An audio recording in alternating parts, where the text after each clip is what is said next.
Alright, what is up, party people and party poopers? Not sure I started off with that one, but Blake here for the Little Regret channel.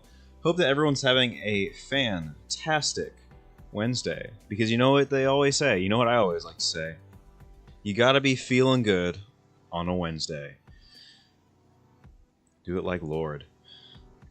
It's a little bright in here, a little bright and terrific, but I'm feeling it. You know, it's been a good, productive day. Got a lot of stuff knocked out, and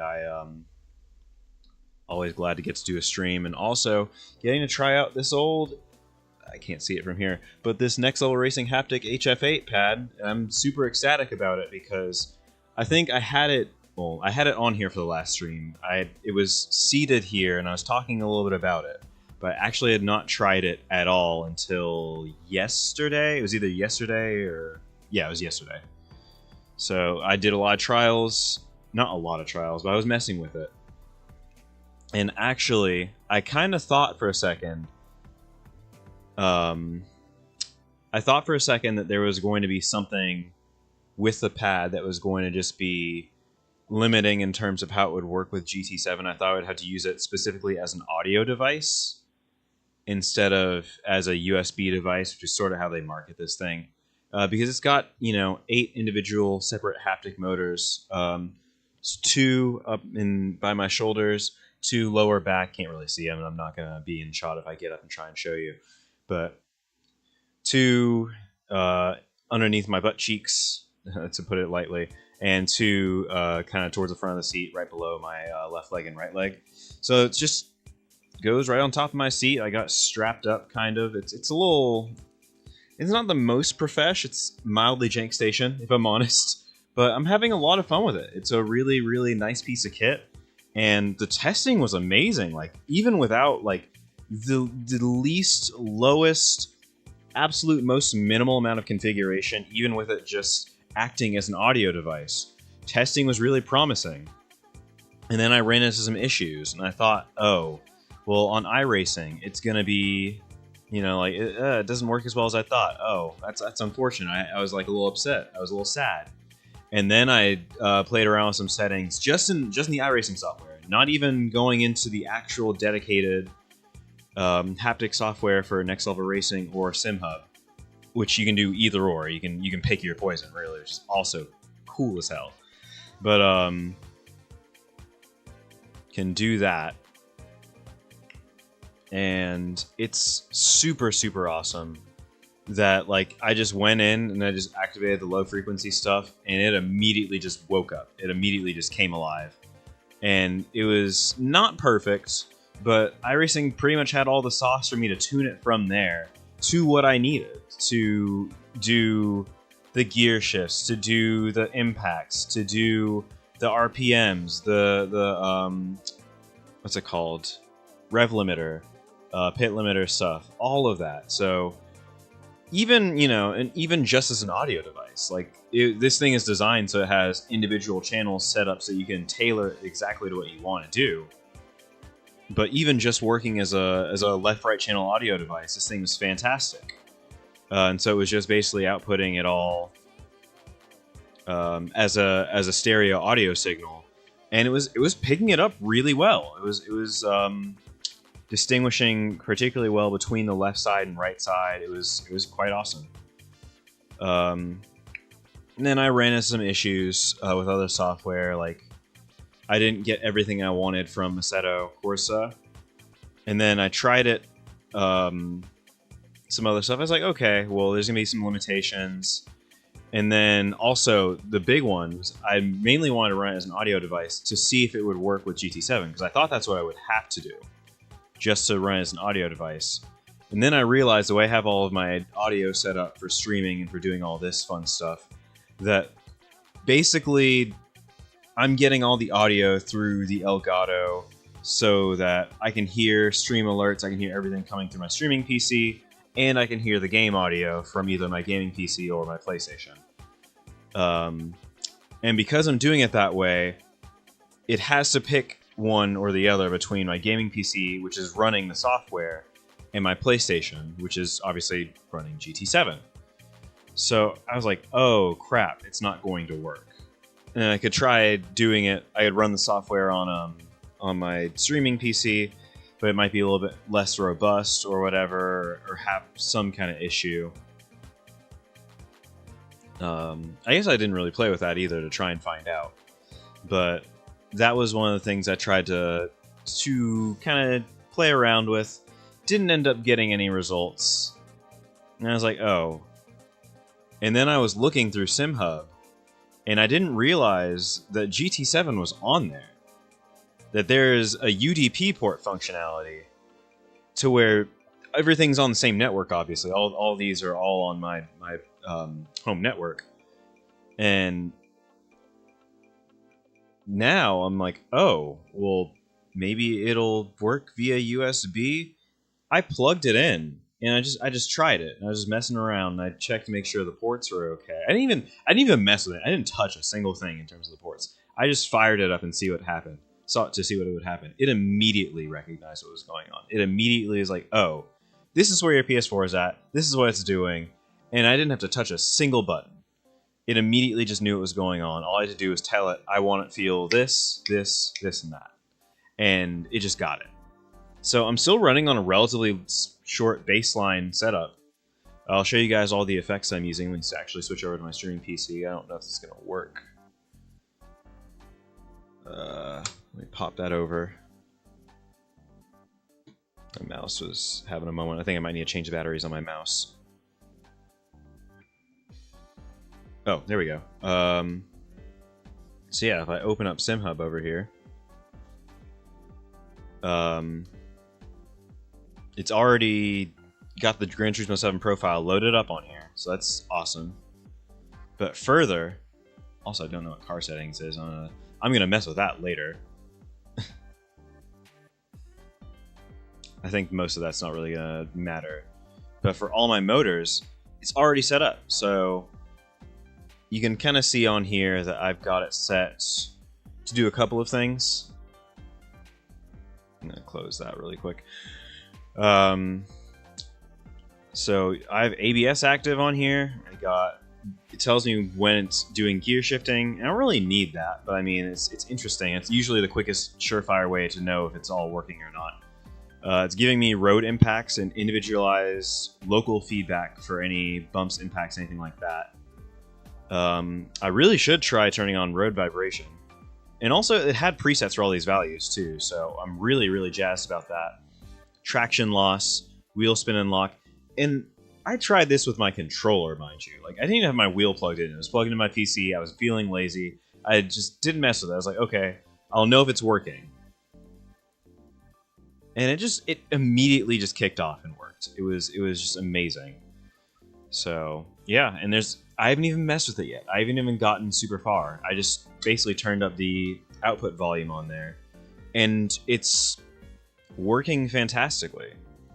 So we're going to continue to test it. We're going to put it through its paces now. I got my wheel hooked up. We're going to get through some of these weekly challenges, and I think actually after that, I'm going to switch gears and try it on iRacing, because I haven't done a whole lot with this on USB mode. So I got to play around with it and see what's good. But I'm really excited, actually. I'm really, really thrilled to mess around with it. So let's do some of these weeklies, and let's get into the proper car. So 4-wheel drive challenge 600. The Mazda Atenza sounds like a fun car to try. It's kind of my go-to, as a matter of fact, for this type of thing. I'm also interested in the Subaru that I have, but I think I'm going to leave it alone for the moment. Amazingly, the Atenza has just as much performance as my WRX. It just looks a lot more plain. So we'll put it on... we'll put it on sport soft tires. We'll see if we can keep up with these kids. And then what do I have in terms of power? So just sport suspension, non-adjustable 2A LSD on both axles, racing ECU, got the downforce turned down a little bit, full power, no ballast, medium RPM turbo instead of the low RPM that I like to run. No anti-lag right now, so I'm actually going to turn that on. So it'll tip it right over to 600. And just the high-capacity intercooler, not the full racing ditty. Yeah, it's looking good, feeling good. So, let's go in and try it. I know this car well. It's very sedate, very stately, very demure, very mindful. Very demure, very mindful machine. What the flip am I talking about? But yeah, well, let's go and put it through its paces. Let's see what this does. Let's see how it feels. I actually genuinely have not tried this out with my wheel at all. So this is first time. I also would normally be running my wheel cam and everything, but since I've gotten the new seat and the seat pad, because this is not my usual Sparko seat, I mentioned that on Monday's stream, I got a whole new seat on here. That's not fully mounted, but this is going to be the seat that's mounted on here. The positioning is great. A little bit easier to accommodate more people of different sizes. And it's just, it all just works. It all just works, and that makes me so happy. So happy, and I don't have to deal with that stupid bolstering on there anymore. Because it was a proper bucket seat, that old Sparko Sprint was. So I had a ton of bolstering on there that I needed none of, because I'm sim racing, obviously. This thing's not moving around or shaking me or anything. So I didn't need it to hold me or hug me or anything. So I actually pulled this seat out of my GTO, and it still is. It's a very heavy seat. But other than that, it's quite comfortable. It does what I need it to do. I was going to pull it out of the car anyway. And I sold the other ones, actually, as a matter of fact. But this one, I was like, fuck it, I'm going to keep it. Excuse my language. So, yeah.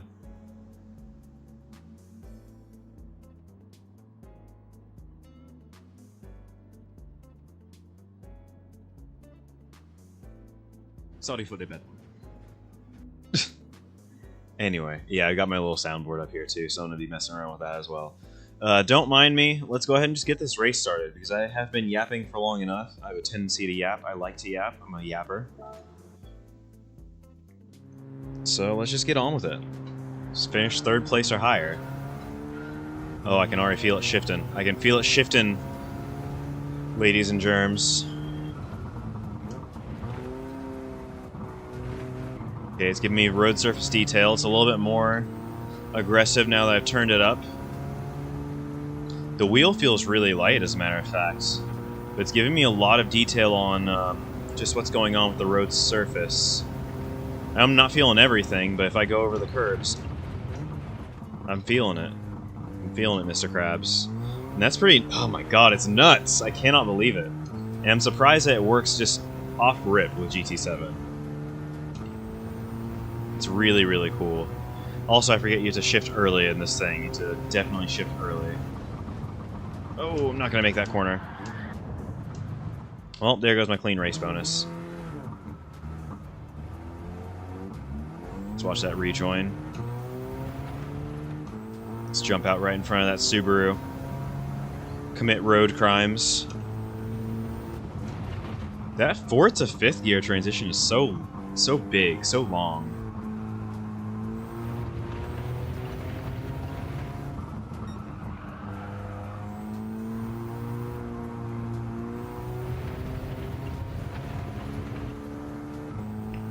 I like it. I'm having a field day over here.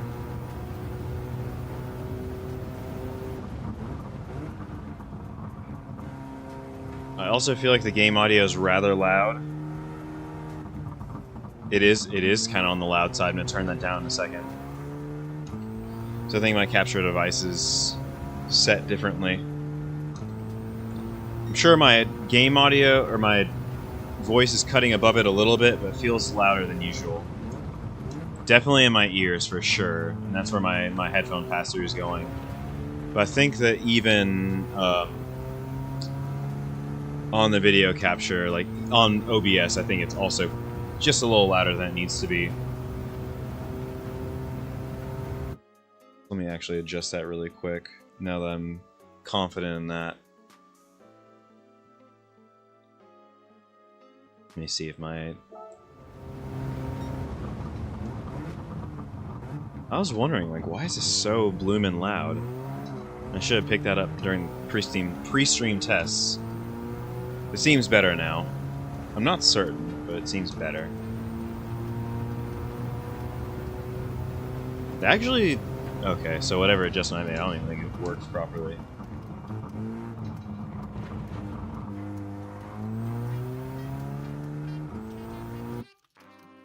So that's nuts.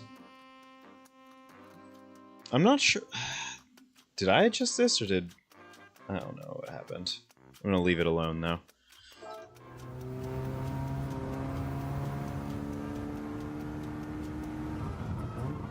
Yeah, I had no idea this was gonna work just straight away through UDP. This is pretty nutty. And it's just gonna work with everything I do. Like, even with it running on USB, it has an audio jack for audio pass-through. So I could just hook up the pad to my streaming PC, which is basically running all of my audio, and still get it through my headphones, no real issues.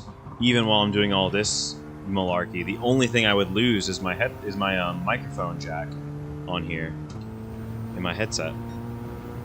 Everything else would still work fine, even with it running off the USB. So this is quite a piece of kit. I have been eyeballing this for probably close to a year. I recently had a birthday, so and I was very, very fortunate to go ahead and pick this up for my birthday.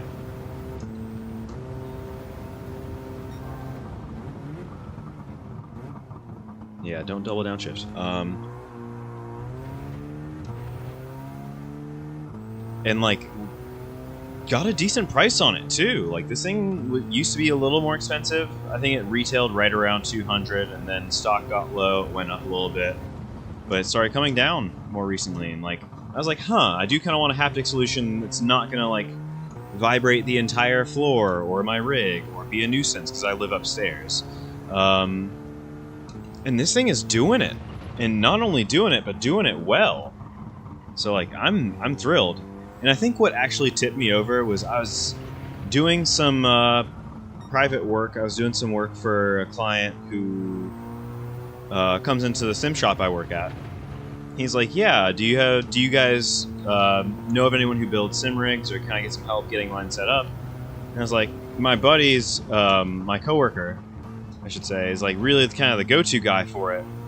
I'd be happy to take a look at it as well if he's not available or whatever." And so turned out he wasn't available, and the guy who I was working with had one of these, and he's like, "Oh, well, yeah, like, I have all this stuff, I don't know how to get it set up, and da-da-da-da-da, and this and that and the third." And so I just started messing around with it, and I was just thumbing through all the software, and I was like, wow, this thing is kind of legit. And apparently the previous owner had all the stuff set up on it, so I didn't even have to really do anything on the software side.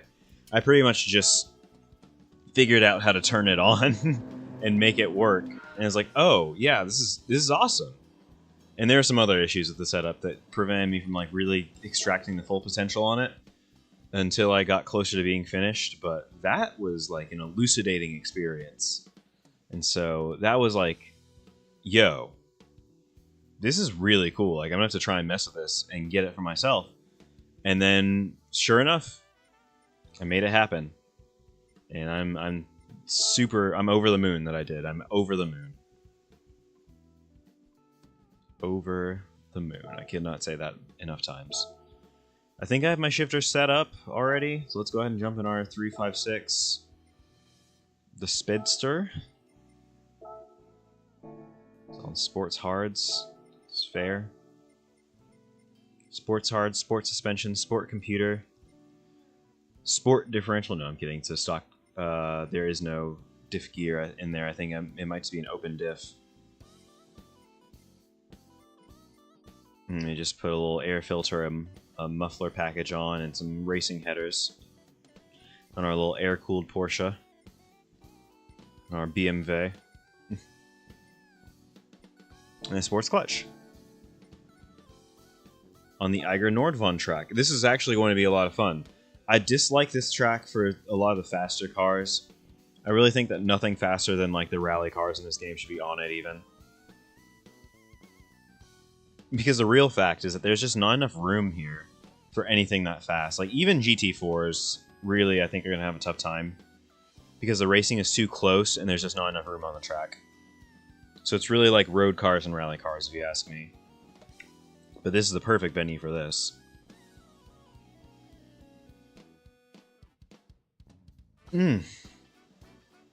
Goodness gracious.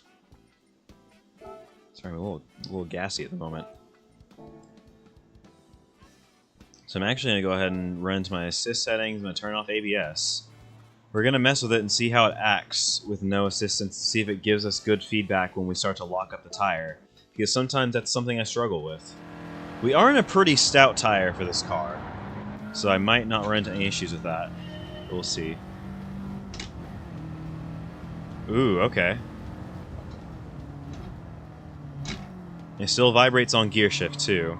So as soon as I pop it into the gear, it tells me through the vibe motors that it's going on.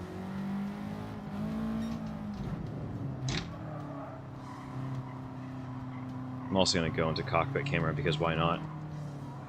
Why wouldn't you? I should have got the hardtop Porsche. The convertible is the faster of the two, but I should have got the hardtop.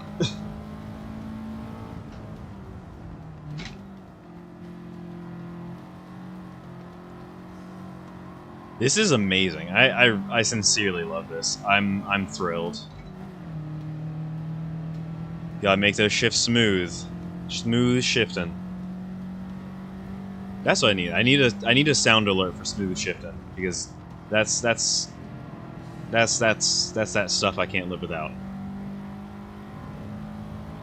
Oof, I'm having the drive of my life right now. I love it. I did not think this would work, and it just works immediately, and it feels right. It feels right. I don't know how else to describe it. It just feels right.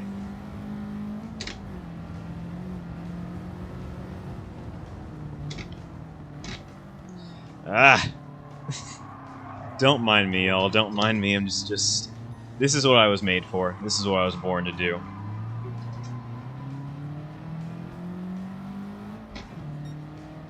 I'm not even going fast.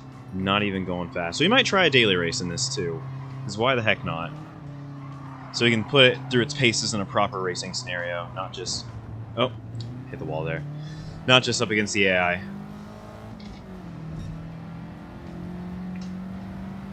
Ugh! What a shot! Oh, yep.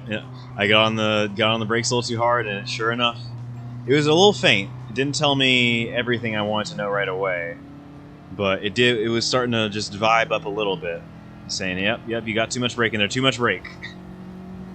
So that was pretty immediate, and like, there's no latency either. Like, it's tight. It's a very it's very tight. Tight. I appreciate it. Because this is all wireless, too. Like, this is going... up.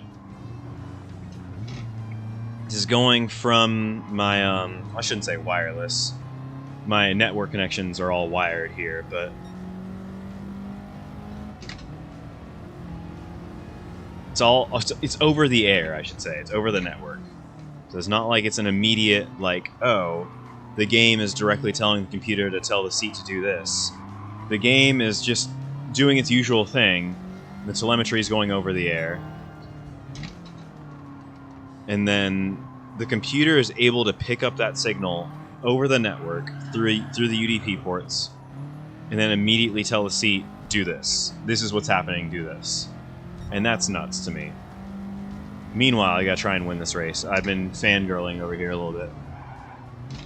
Yeah, the ABS lockup is real subtle. It's real subtle. I feel like it shouldn't be quite that subtle, so I can maybe tune that. But I'll play with that in the settings in a bit. Because it might just be a generalized tire slip thing. So I can't... Or, I'm sorry, did I say ABS lockup? Have I been saying ABS lockup this entire time? Because I think I have. It's not ABS. I turned the ABS off. It's a tire lockup, obviously. And it's giving me a lot of road surface detail, too. Like, not too much information. Crucially, it's not giving me too much information, but it's giving me information, which I'm very much able to use. And I can also feel when the car gets loose from underneath me. It's a really good time. So I'm glad we're doing the weeklies to really put this through its paces. Last one, usually the last weekly is pretty difficult. So we'll have to give it our all there, and then we'll have to go into an actual racing scenario. And I think we'll close out the stream by doing some iRacing. maybe some global challenge if I have the track, and if not, then we'll do some Ringmeister or something. I don't know.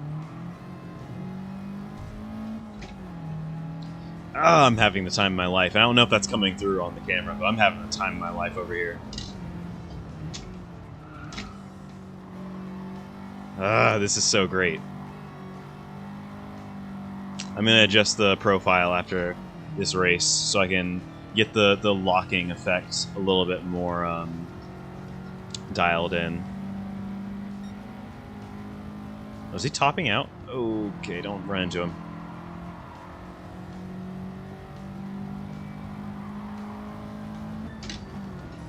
Oh, yes, this is living right here. I didn't think this was going to be possible on GT7. I genuinely did not think this was going to be possible on GT7. I knew you could do stuff like this on iRacing and on Assetto, and you just had to configure it and get it set up. I didn't think it was going to be possible on GT7. So me being a GT shill can continue for the foreseeable future. Even though I'm like, keep saying like, oh, I kind of want to do iRacing. Still life in this yet. Still life in this game yet. Just gotta have fun with it. And like, you could do this through audio mode too. And for me, it wouldn't work great for my setup. But you could also, like, if you don't have a computer to plug it in and run SimHub through for your HF8 pad, you can still just set this up so that this will run into whatever. If you have like an auxiliary audio input, it's just a 3.5mm jack. Or an 1/8" jack if you are doing American units. America. And it'll just work. It just works. Anyways, I gotta pass this guy. And I gotta do it clean. The Gulf Porsche is not superior, I am superior. So you grab fourth and snatch it right back down to third. I'm just gonna keep it here. Yeah, yeehaw. EMF and ha. I love it. I love it. Having a field day.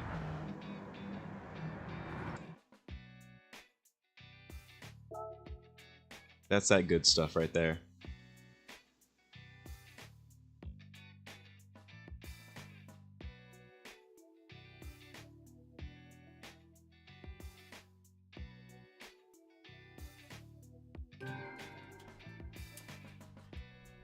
I don't know if that processed.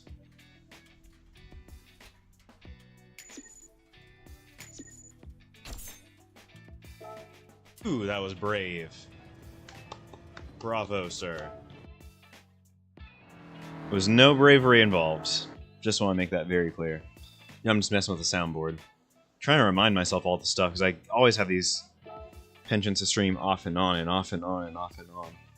Windshield wipers. But yeah, this is living right here. This was the upgrade. This is what I needed. I'm over the moon. Meanwhile, I already got my oh, it's just credit tickets this week. Okay. All right, so now we're gonna have some harder ones. So we've got World Rally Challenge, we got World Touring Car 700, Big Willow, and Dragon Trail Gardens Reverse, respectively. Matter of fact, I really don't need the money like that. So I think what I'm going to do is I'm actually going to save the World Rally Challenge one. Or am I? Am I? I don't know. You guys tell me. Do you want to see the World Rally Challenge one? Because I'll come back to it later. For now, I kind of want to do the GT4s. Because this one's more important because I haven't gotten first place on it already. So it's going to count for event completion. Whereas I could kind of take or leave the World Rally Challenge one. And further, I don't really need the money from doing all the weeklies. So I'll think about it. I'll see how we're looking on time.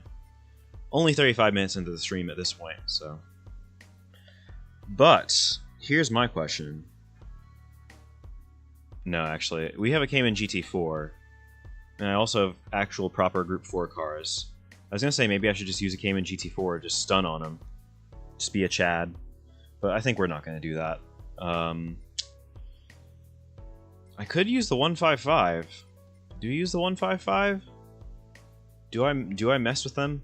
I think we mess with them. I think we do it. Sounds kind of fun. I don't think I've driven this car in its stock configuration. So we'll be fair to them. We'll give them a little bit of grace. We'll go onto the racing hard tire so that we're not going to kill them. And we'll run it stock.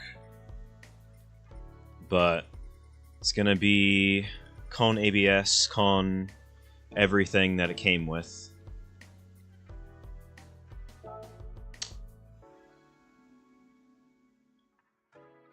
We're just have fun. Like, what else is life for but having fun, you know? If you can't do that, then you're just gonna... You're living life. Life isn't all fun. You're still living life even if you're not having fun. But this is what it's about, though. This is why we're here. Is to have a good time. And for me, this is a good time. So, I absolutely love it. So, and that's the other thing. Having worked at Drive Sims for a while, I've gotten a lot of experience getting to kind of use like full motion simulators and haptic rigs, haptic enabled rigs, stuff with more robust systems than this, where it's like full 4-post motion. You have like each corner set up to move around with the simulator. And also, and beyond that, I've also had the good fortune to run at a few different sim centers where they have really nice, robust motion setups. And this is... It's giving me all the cues I need without, you know, doing all the craziness of motion. So it's not like it's going to make you sick. It's not going to make you feel queasy or anything like that. It gives you the information without any of the fluff. And this is exactly what I wanted. Like, I could not have spent my money better if I tried. And oh, I said I was going to make some adjustments to the profile. So let me do that before we jump into this race. I wanted to get a little bit more cues on the locking and sliding and stuff, so let me swap that over. I guess I didn't even have to swap it over, per se. I can just go back to HDMI 2. But whatever.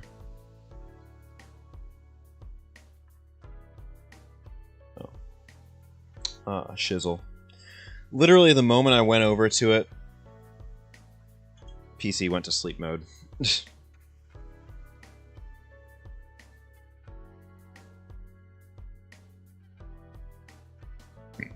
Okay. We're gonna flip away from that for a second. Just so y'all can't cipher my password. Sorry.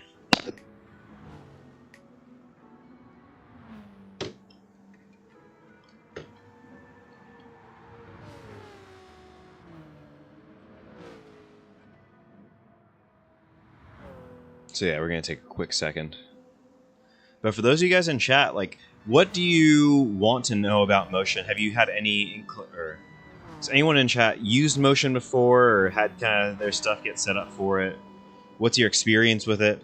How does it best inform you? Like, what are the cues that you're looking for when you set up motion? And just all of that stuff.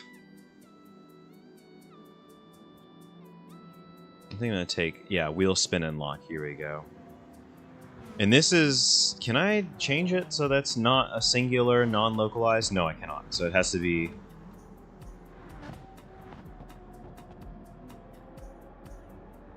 It's all one setting. So I'm going to turn this up to 60%.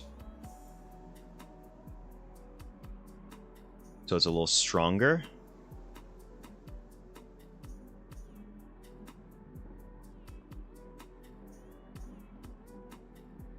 The total overall gain is going to be 65%.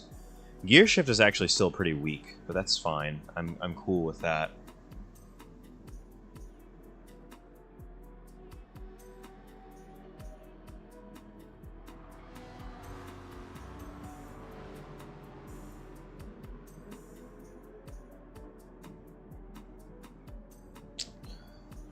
Yeah, I think otherwise I'm good. Oh, and I can do localized wheel slip. I might try that. I might not. We'll see.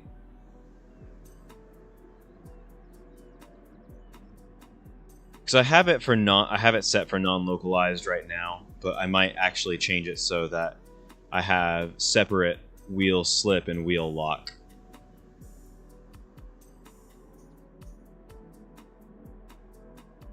So I'm gonna try this first as it is. I'm gonna just turn up what I have, and then on the following race, I'm gonna actually mess with it again and go to and try doing localized so that I have individual tire.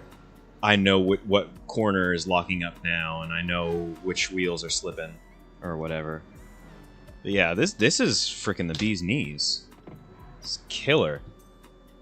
This has been a killer, actually.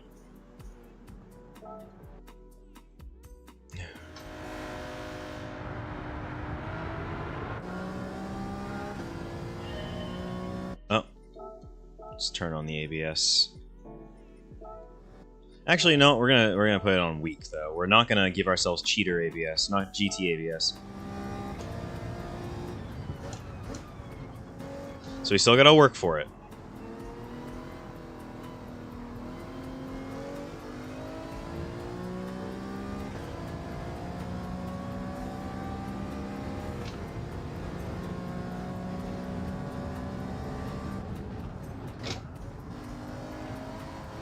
Alright, and then this car either... I don't know if it had a sequential or a clutch or what the situation was.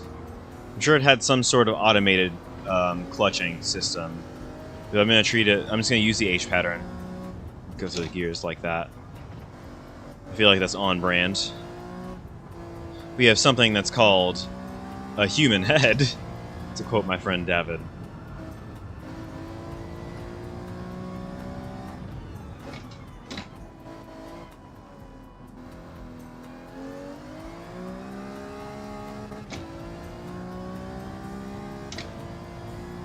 This is cool though. I'm enjoying this so much.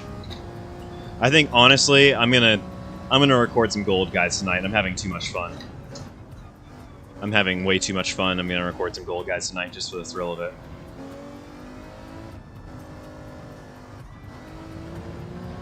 Into the thick of it. All right. Anyways, we got 10 laps. I was not paying attention at all to fuel consumption or tire wear. I can see that we have both of those things to contend with. So we'll see how the car acts as the race continues and goes on. So it should be interesting, to say the least.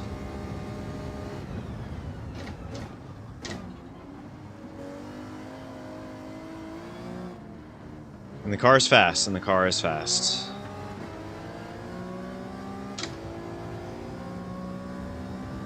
Whew. This is nuts. I still, like, after 40 minutes of driving, not 40, but close to half an hour of driving this, I still cannot process that this is just this good. Oh shoot, oh shoot, oh shoot. A little off-track excursion there. Yeah, and that volume adjust was good, because now I can feel a little bit more of everything as it's happening. Doesn't feel like it's too much. Yeah, I'm gassy from that energy drink earlier. So all those vibrations starting to unsettle all that. But it's not too much, though. Ooh, and you can... Oh my gosh, the dichotomy between feeling the wheel slip in the wheel and feeling it in my back and my butt, it's kind of crazy. I'm almost overstimulated. I'm at the edge of being overstimulated right now. And it's kind of like the greatest thing since sliced bread for me. To have this on my own personal setup where I know and understand how everything feels and is supposed to work. And to have this integrate so seamlessly on like day 2, this is money well spent. Money well spent. Absolutely. All day long, without a shadow of a doubt. I'm a huge fan. Like, I cannot advocate strongly enough for this. Because A, I didn't expect it to work on console, and B, I didn't expect it to work this dang well on console. Because, like, this is it. And, like, I'm excited to try this with F1 2018. I'm excited to try this with all of my software. This made my month. This made my year. I don't know. Okay, I can't say it made my year. This year has been pretty amazing, full stop, altogether. I went through a lot. Started off pretty tough. I felt like I was losing a lot of people around me, if I'm honest. but now I actually finally feel like I found my calling in terms of my work life. I love what I do. I work for a simulator shop, so like every day I go in, like I get to geek out and obsess and nerd out over all the things I do. My coworkers and I have a lot of healthy discourse over all the stuff we can do to make the shop even better. I got to become a presenter for another channel that's not just Little Regret. You know, I'm actually running a lot of the content for the shop that I work at now. Which if you guys haven't checked them out, go ahead and check out Drive Sims on YouTube. Not only am I curating a lot of the content, you can see me in a lot of the content. Like I'm doing a lot of the hot lap guides and challenges and everything. So I'm really excited to see that continue to grow. So go check that out on YouTube after the stream's over. Weather is definitely moving in. I can't tell where, but you can see the cloud cover. You can see it changing. Also, I need to start shifting earlier so I can save some fuel, because I'm already below 50% fuel, and we've got a pit at some point. What else was I going to say?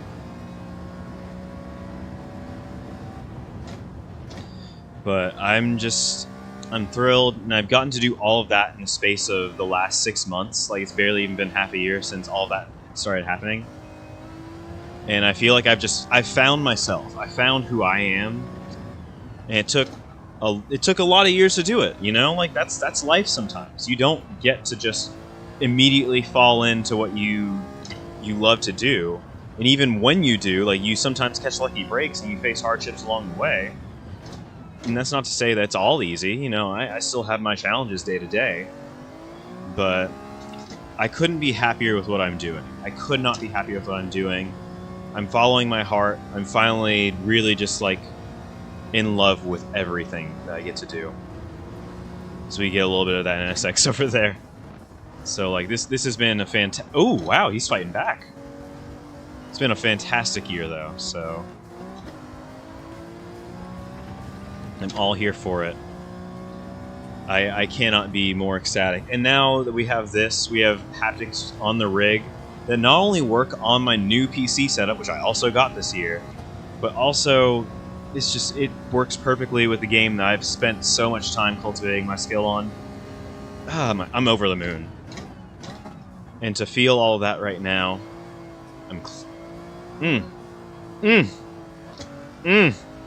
I don't know what else to say. I'm at a 9. I'm at a 9. Don't take me to a 10, because I don't know what you're gonna see. I don't know what you're gonna see if you take me to a 10. It's all just gratitude. It's gratitude and euphoria. And I love it. Anyways, let me start trying to focus on this pack a little more. Because we really got to pit soon. I want to try and hold out for weather, because I can finally see some stuff popping up on the weather radar. So I want to be careful. Not pull the trigger too soon. But I'm having too much fun. Not enough fuel.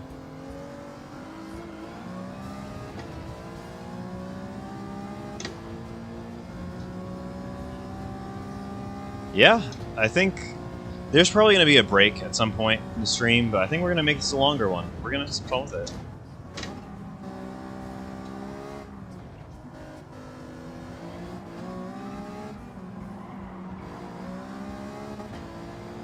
I'm trying to door these guys, race them clean.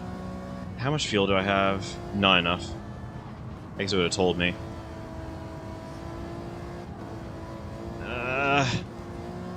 I'm going to take the pit lane penalty. I don't have a choice. I don't have a choice but to take the pit lane penalty. That's all I got for it. We're also going to put on the medium tires because screw it. I'm very confident we could have won without putting on mediums, but forget it. I actually could have probably just taken those same tires to the end with 0 issues, but now I'm curious.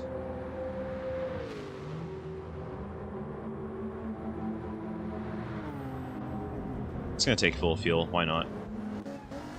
Make it a little harder for ourselves since we took the fresh tire. Oh shit, I absolutely jumped too soon. I don't know why I wasn't thinking about the fact that I literally just saw weather on the radar. I guess I didn't expect it right away. I figured we had a little more time before the system moved in. I should have gambled on inters. In fairness, I really genuinely didn't see the entire weather system moving in. But we already got some water on the track. So I'm probably going to have to come in again just for inters. Wasn't paying attention. Also, do I even have inters on this car? Because if I don't, then I think this race is as good as done.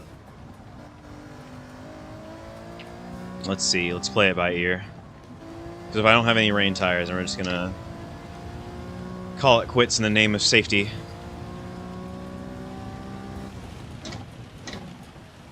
We're going to have to see if this car can cope. How's it going to act? Slicks in the wet. Oh, it's coming down. It's bucketing. It's bucketing, y'all. It's a little too much. I don't know if we can do it.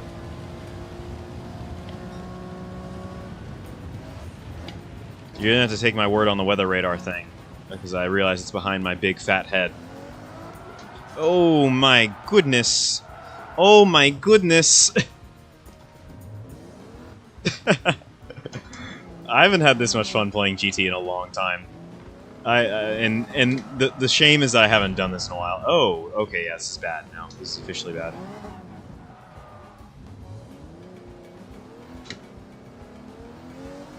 Even with four-wheel drive, it's getting difficult.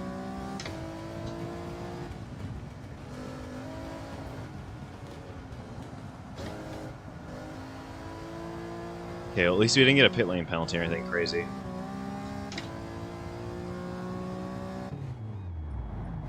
Oh, yeah, we don't have any rain tires.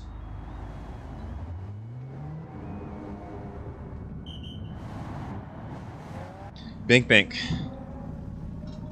Let's see if it eases up at all.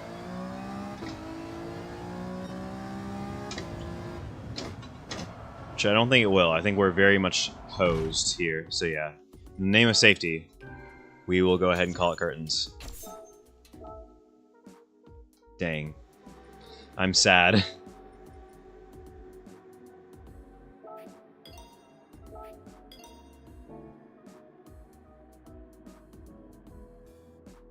Well, we kind of understand the strategy a little too well now, but let's just get it.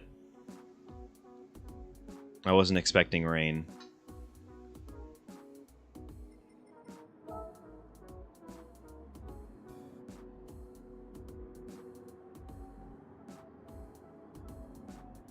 Is it going to show anything on the radar at all? I wonder. It's really curious. It's really curious. I also kind of want to try... Yeah, it doesn't show anything on the weather radar. And it ended up raining pretty good.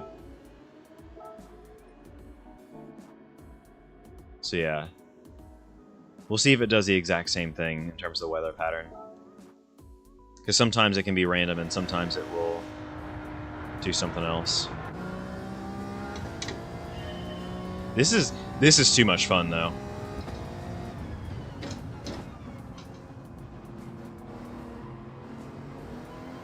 Let's make it count. Ah, I cannot fathom it. I'm gonna adjust my brake balance a little bit too. Anyways, I got sappy. Getting sappy lost me the race. No, the reality is that not having the right tires lost me the race. It's so precise. I got a doo-doo in my butt.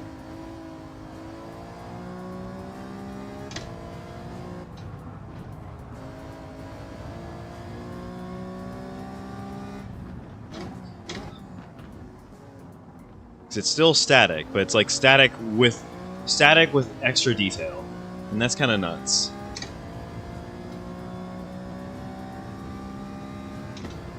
Just having any form of haptic feedback is kind of great. I really enjoy it. I'm braking too early for them. They don't like it. They can't handle it. They can't handle the truth.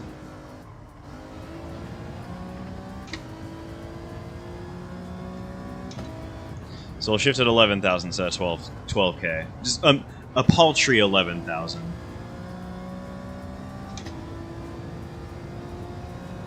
Let me rev it out one time, though. I'm gonna rev it out here. Get it to the top of 5th. Why not? How can you hate on that 12K? It's just so good. Yeah, this car is clearly a little bit of a class above compared to the others when you're not running BOP. Because I usually have to add weight to it and detune it a little bit. And it slots in nicely, but like at stock power, in its original unfettled guise, it's really quite a monster, comparably speaking. And like even on the harder tire, still just it works. Like it doesn't make downforce, but it still works just too well. Because that's the whole thing, is that like you're not making anywhere near as much downforce as the modern cars are.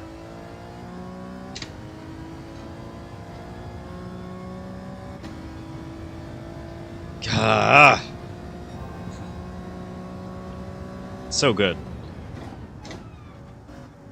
It's not giving me any wheel slip feedback through the ABS, but that's fine, because I wouldn't expect much. And it doesn't feel like there's a lot of wheel locking that I can even hear.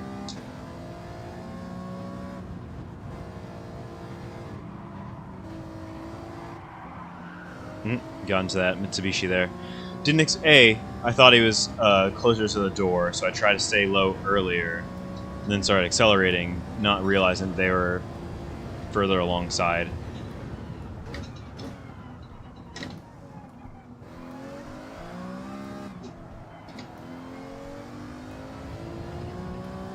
This is like I'm proud of this. I'm proud of my setup.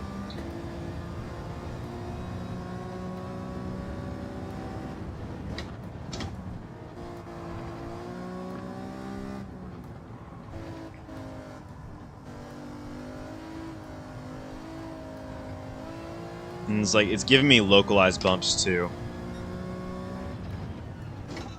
It seems like the curb information is a little bit more through seat of the pants. But it's really good. I'm sorry if I keep saying it's really good. I feel like I sound like that one video, like, come on, Toshi, come on. And in Captain Trueblood, if you're here, you'll get that one immediately. But, anyway, let's break up here. And I'm not even driving with good technique. I feel it. I feel it all. And it's overwhelming. I'm overloaded.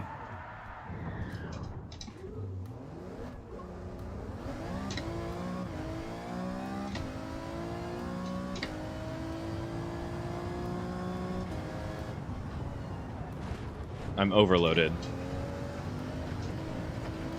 So yeah, sorry if you think this is my usual driving standard. It is not quite. Usually a little better than this.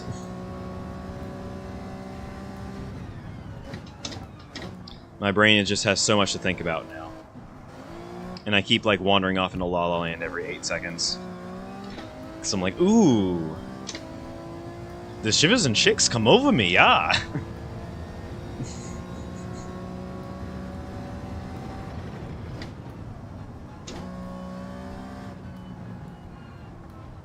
And also, like, I'm expecting a little bit more grip from this car than I'm actually getting.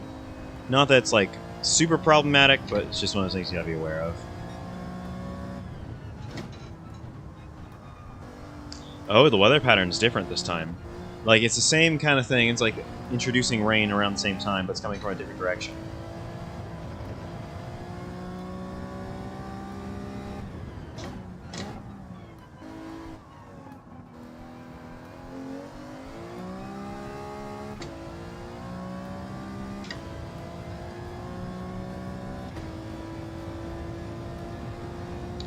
Alright, let's try and get it back together.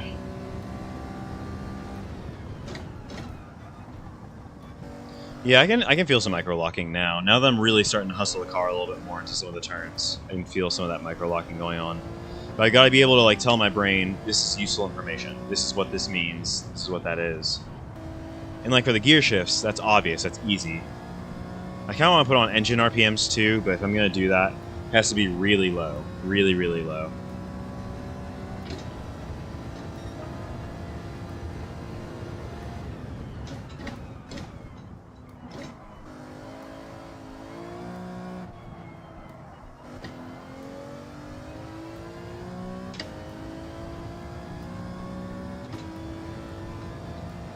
Like, this is like peak. This is peak right here. Both the car and the combo and the fact that I've got the haptics running. It's peak. This is what sim racing. This is what I thought sim racing would be.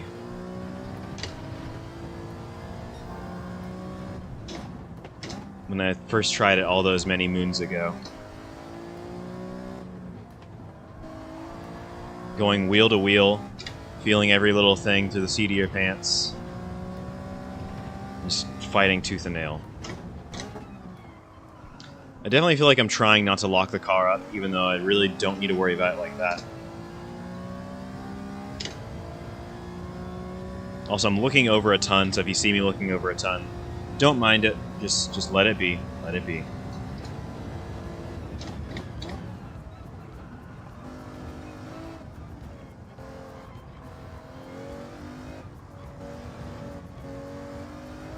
How much fuel do I have?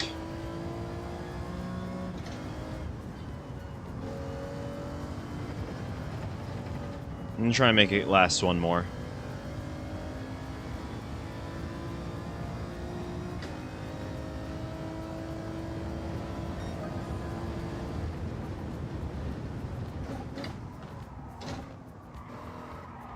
Got beat into the corner by that Alpha.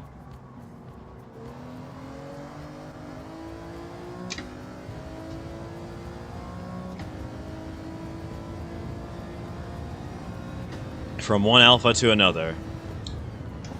Get wrecked. Sincerely yours, the past.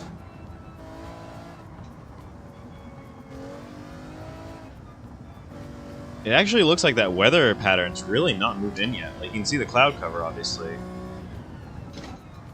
But I can't see anything that's, like, meaningful or useful.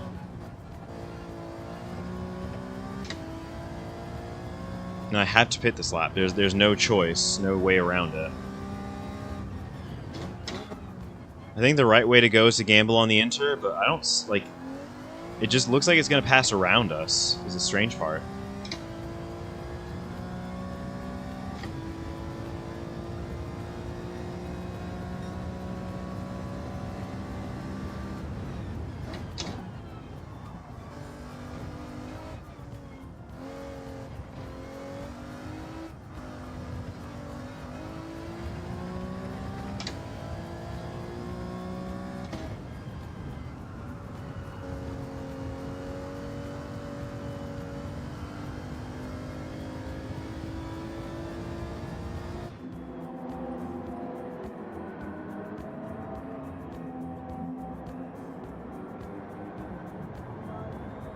Yeah, screw it. I'm gonna gamble on the Inters.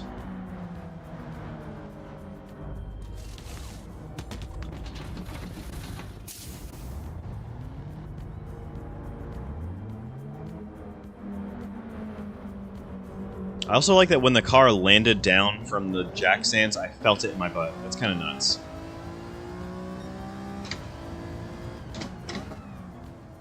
Oh no, I might have missed the boat on this one. Unless the tires can hold up. We'll see.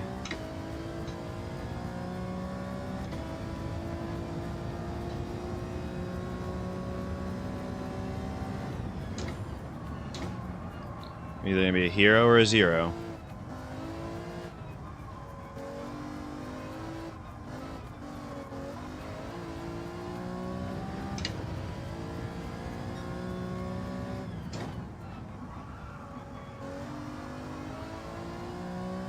Oh, and I can see these tires are already wearing massively. They will be hard-pressed to last 4 laps.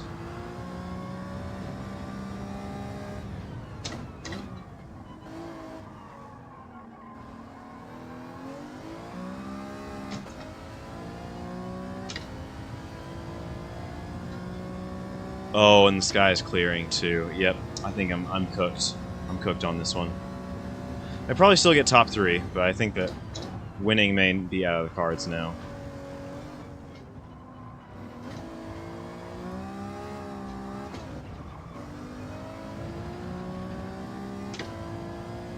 I think we pit for mediums now. I think that's the only option. There's no way we can sustain this.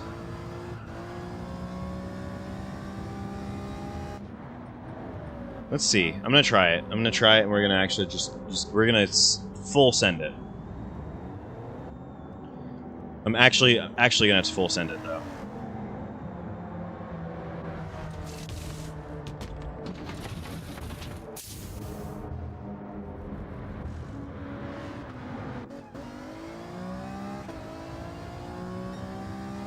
Because we are now 30 seconds off the lead, and we got 3 laps to go.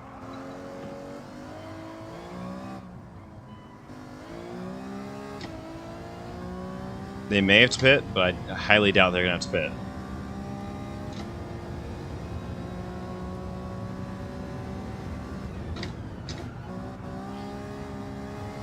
All right, let's go like absolute send.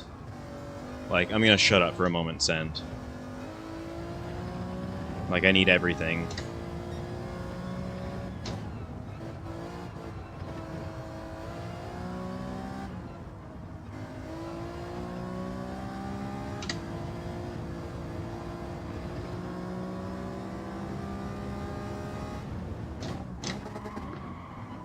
Huh, go get fucked. Excuse me.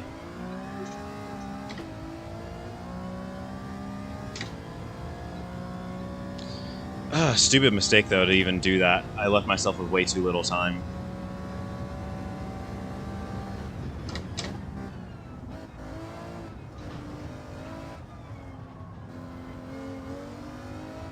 I misjudged it.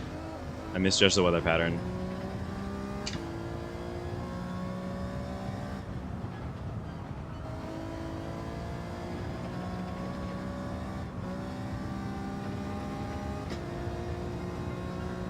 Though we did pick up like 6 seconds in that lap. Not quite enough.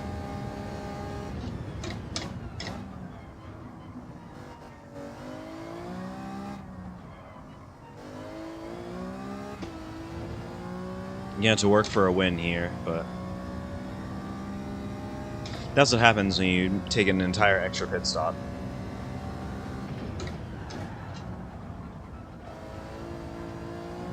A little too sendy there.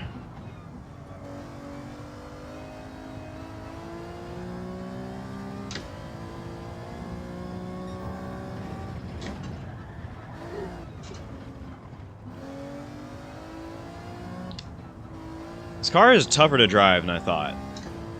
This car is tougher to drive than I thought, I will say that.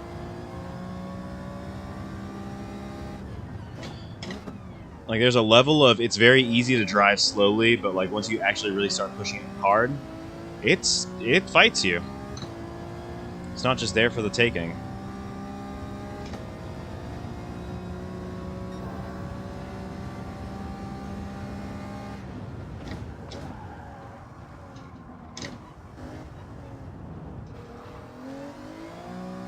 A little too much send.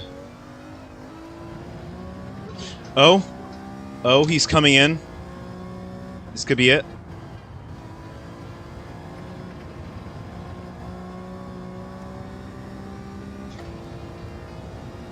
Well, we can get third for sure.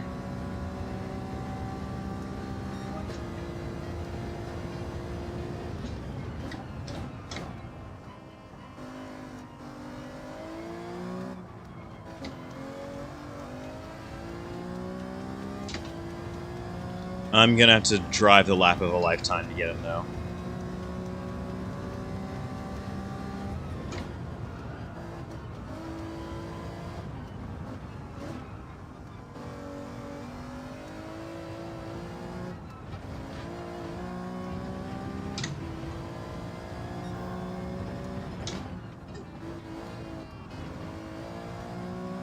I'm learning a lot. I'm learning a lot more now than I'm actually like driving. I hate to say it, I didn't really have to do a whole lot of driving in that Porsche race. And especially not on that Red Bull one, that one was super easy.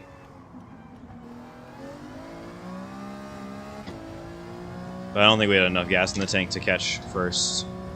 Just outside, but we did also make an entire extra pit stop. So this one's not nearly as tough as I thought, but you just can't make poor pit stop decisions.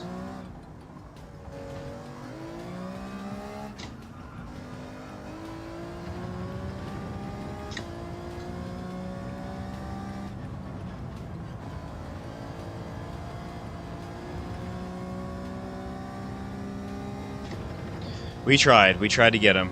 Couldn't quite do it. But the fact is that, like, I really was not going for it, because if I had got down 3 seconds quicker just by, like, actually trying to send it and not making mistakes, then I clearly was not driving fast enough the entire way through. But that's whatever. That's the way it goes on Love's Train. It also shows that the car is way overpowered on medium tires.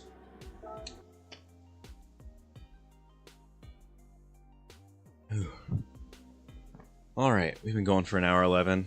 I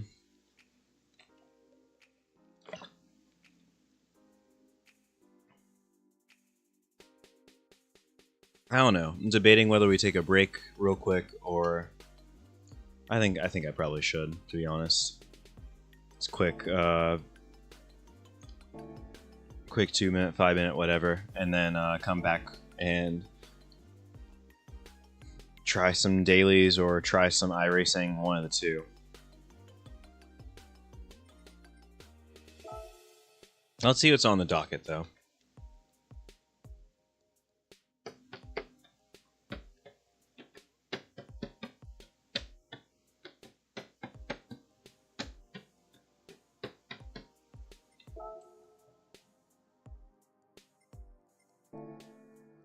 Our online time trials, and we've got race A, B, and C. A is going to be R34 Skyline, Watkins Glen. B is going to be Group 4, Brands Indy. Sounds like a punt fest. And C is going to be Group 3 cars. Oh, and you can tune. And you can tune this week. Heck yeah.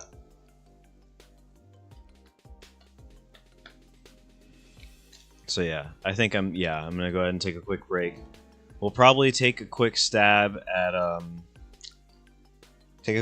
race C, do one of them, and then we'll get right into it. So thank you guys for hanging out. I'll be right back.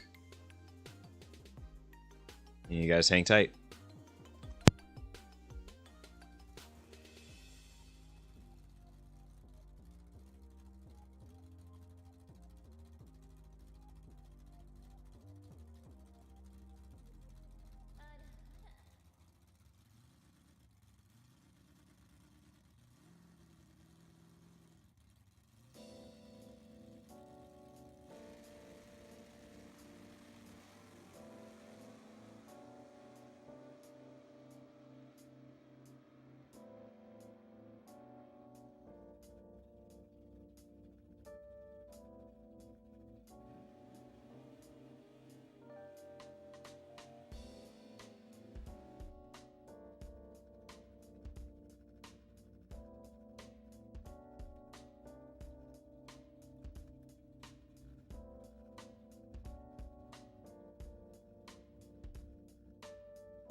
gotta be kidding me! I did not think that would work. Oh my gosh.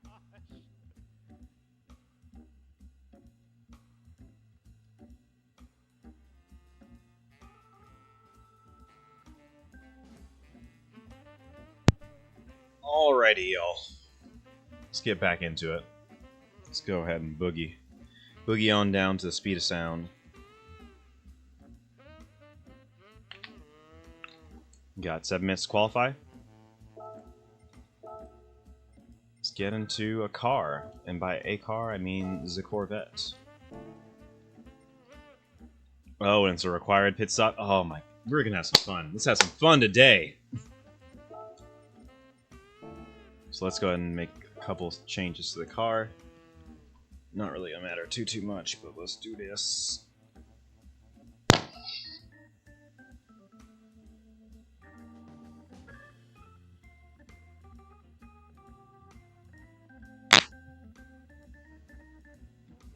My dumbass. Alright.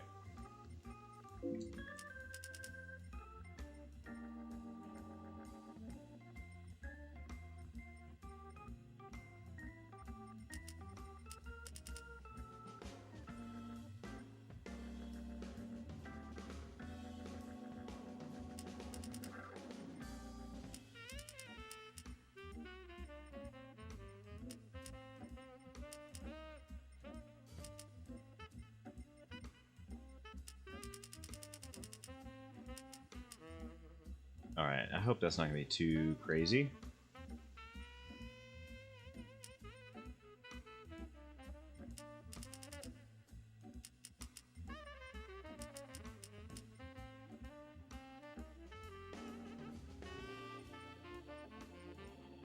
Alright, I'm going to assume that's good.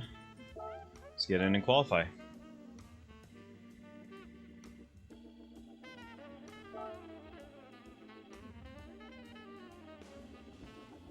Alright, get my gloves back on. I also made some adjustments to the slip profiles so that spin and lock is no longer like a single individual channel, and now it's a, what's it called? I have them separated and also distributed out to all 4 corners so I can better and more easily feel what's going on.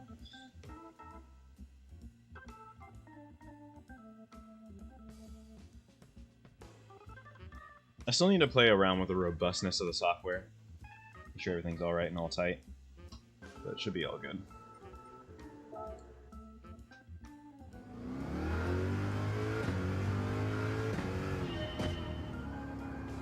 Also, yeah, bump that interior view.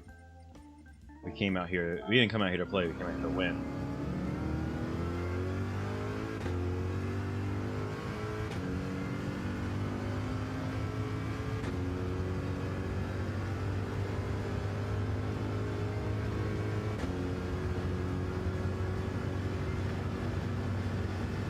Alright, getting a lot of road detail now, I like that.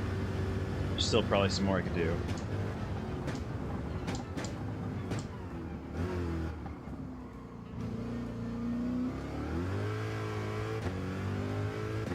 And yeah, like I can actually really easily feel like the car's not even loose, but I can feel there's just that little minute amount of wheel spin, and it's immediate too.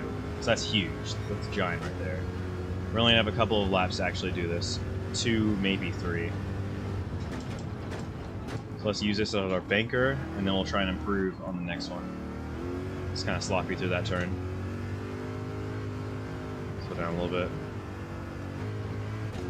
Dynamics of the car feel good though. The car is working with me.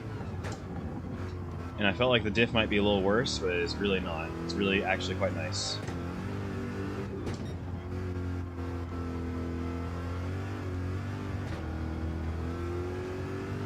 If anything, I kind of want to try and rotate a little bit more, but I don't want to go crazy.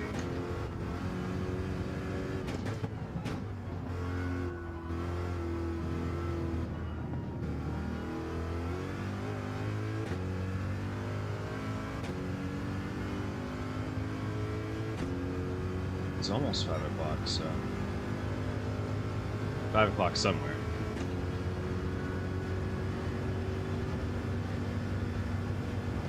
Slightly better run onto the front straight last time around. I don't know if it's 10 out of 10. Ooh, that was sloppy dobby.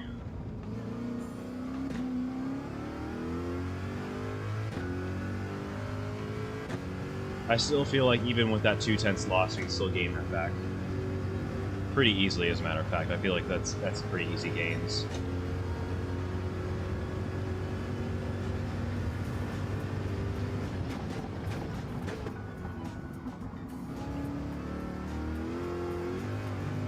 Yeah, just by being a little better on the brakes there, we gained a lot of time.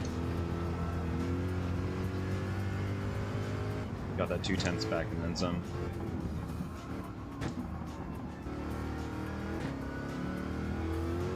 I think there's still a lot for me to overcome in terms of like just getting used to having the seat moving under me and just understanding to kind of ignore those sensations and just focus more on the actual race.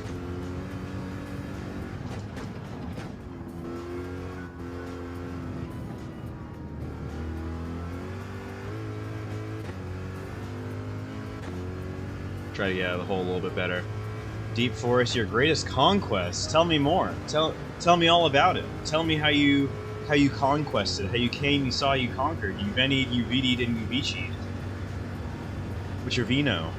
Also, how are you doing, True Blood? Hope you're having a great start to your. Hope you've had a great Wednesday. Hope you're feeling good on a Wednesday, as a matter of fact. My booty's shaking. My booty is shaken, but not because of me.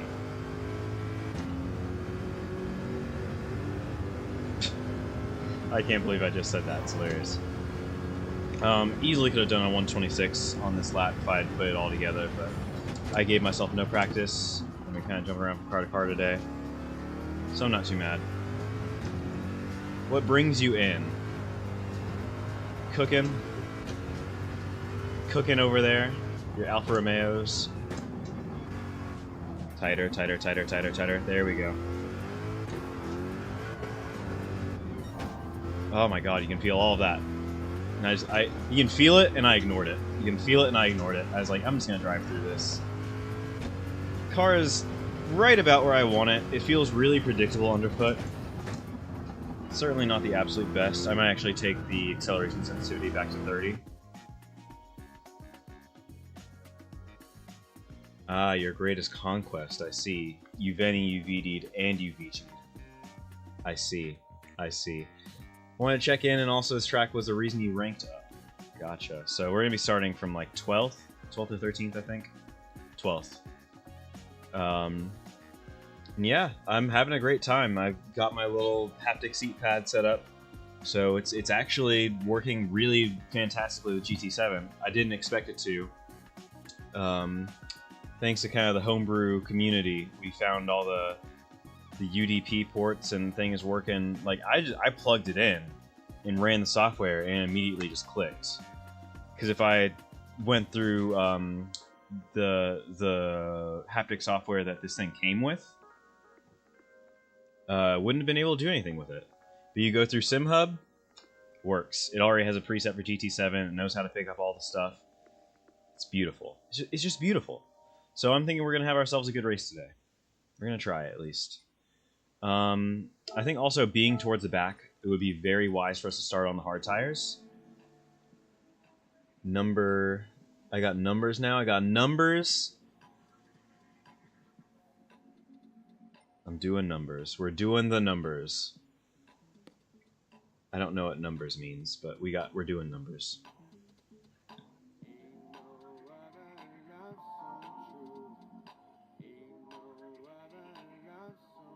So yeah, I think if we can get top... My goal, I think, for this race is going to be to get 8th. If we can get top half of the field, I'll be very pleased. So that's going to be our goal. And I think that won't be too hard, either. We got to work for it.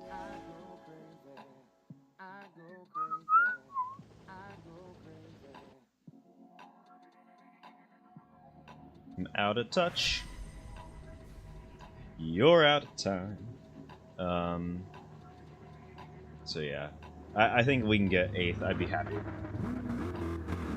I kind of need to get a little higher than that. We're going to take this first one slow. We're going to chill. We're going to have some fun with it. What does numbers mean? I'm actually trying to figure that out still. Don't ask, don't ask.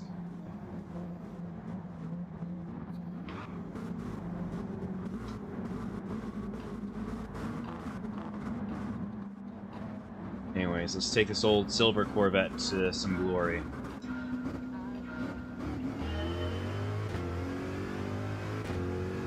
So yeah, I can feel every gear shift, I can feel the road texture, and I can feel the impacts, and I can feel that I might have some problems.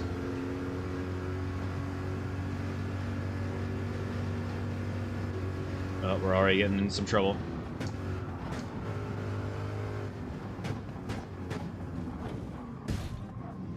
I couldn't do anything about that one.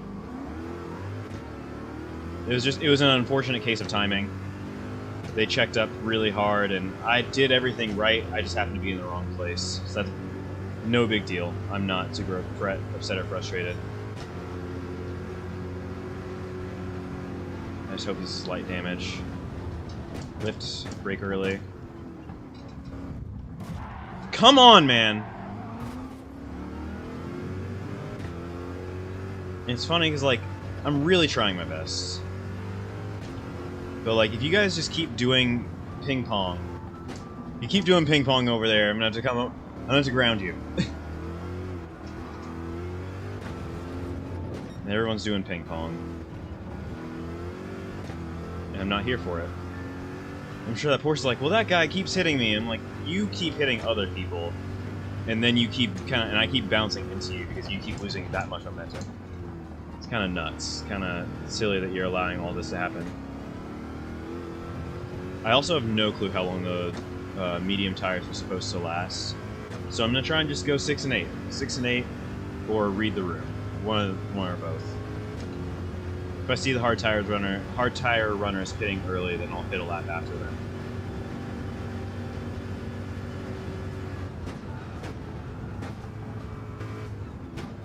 Not the best job of breaking down there, but we'll get it done anyway. Could have been a lot worse, could have gone off the track. It's very easy to do into that section. Anyways, we're in 10th. Surviving, we're 7 seconds off the leader, and we are outside of the draft. So that's unfortunate, but I think that we can make this up.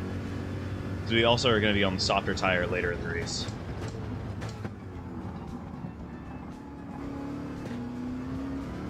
Oh my goodness, I haven't done any dailies in a long, long time. I miss it. But at the same time, like, ping-ponging with people is not exactly fun, in my opinion. And, like, especially when you get to a high level, sometimes people are like, yeah, screw it, we're just going to race you. We're going to race you into the dirt, and that's just what it is, and that's exactly what I hate. Because I feel like on iRacing, like, 8 times out of 10, you can get a pretty respectful race.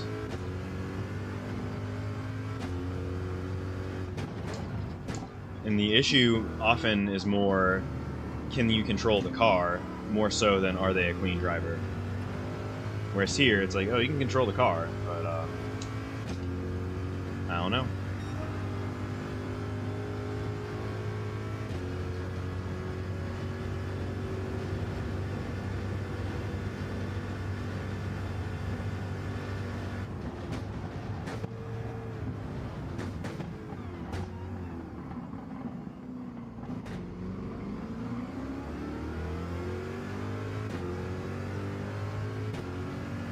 Meanwhile, 3 laps into the race.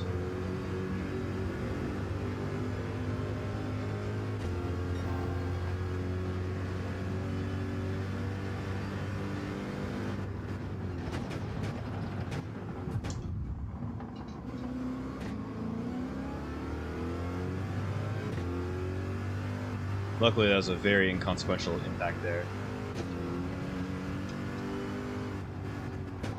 Oh, and he's going for it. I'm going for it. Ah, he left. Ah, did I take too much there? I might have taken too much.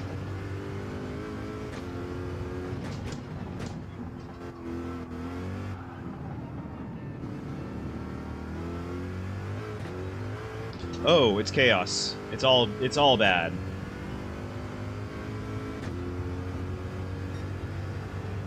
All right, we're up to 6th. through no fault of our own. We made like one pass on merit this race, maybe two.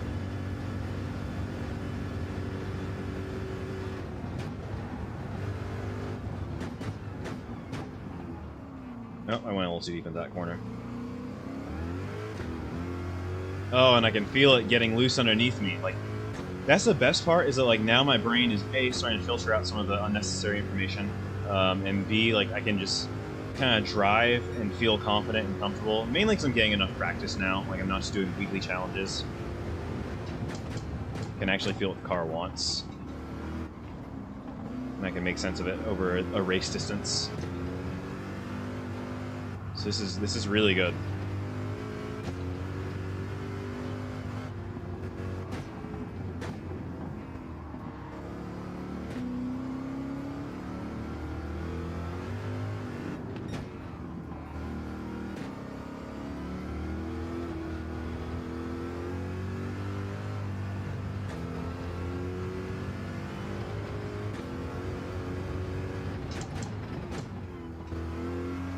Broke a little too early there.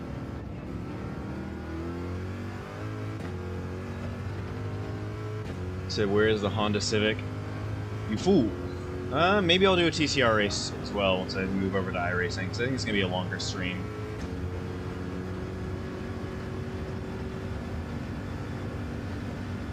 But right now we're in the Corvette. Corvette superiority.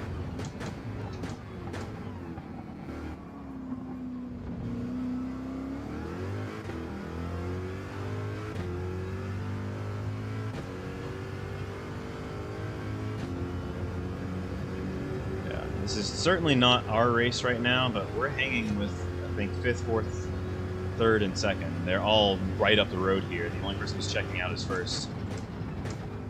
So this is actually kind of panning out very well for us, and we're definitely within that top 8 goal that I had set early on. And we're not even on the fast tire yet, so that's good. I have to imagine a lot of these guys are probably in the same boat and elected to go hards early.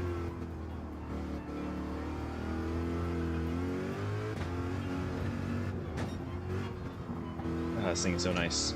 I could get used to this. I could get used to this.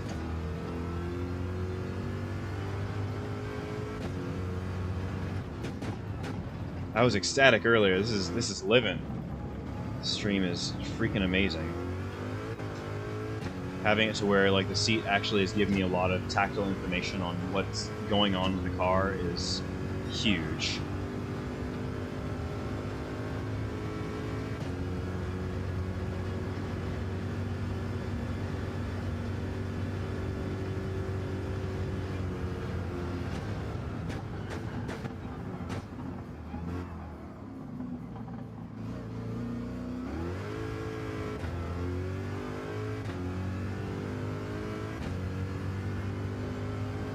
So yeah, we're trying to do something, but I'm not catching these guys right now. I'm actually scared to hit this lap. I'm genuinely scared to hit this lap.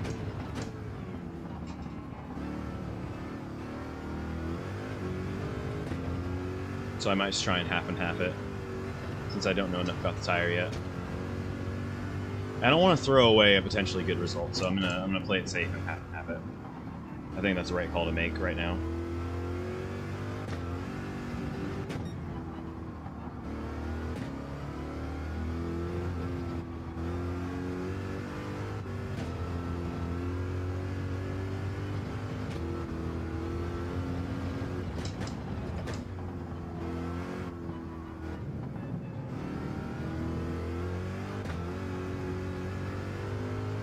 It's funny because like now I feel like I can get the preamble to when the car slides. Like I can get that information ahead of time, and that is giantly important. That is huge.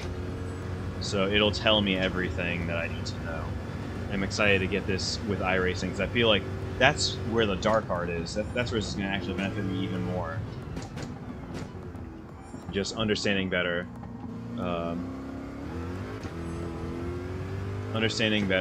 Exactly when the car is doing what. And it's also going to tell me when the ABS activates, which is a giant thing on there.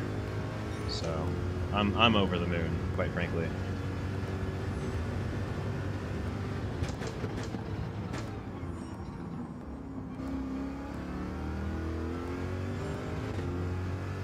The GT7 really is, it's still quite a demanding title. So I'm glad to see it. The competition level is still so high and people are really working for it up here.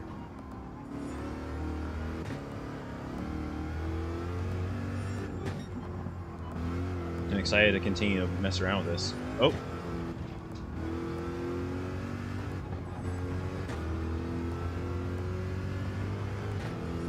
Alright, we're bringing it in this lap, Box this lap. And I'm not the only one.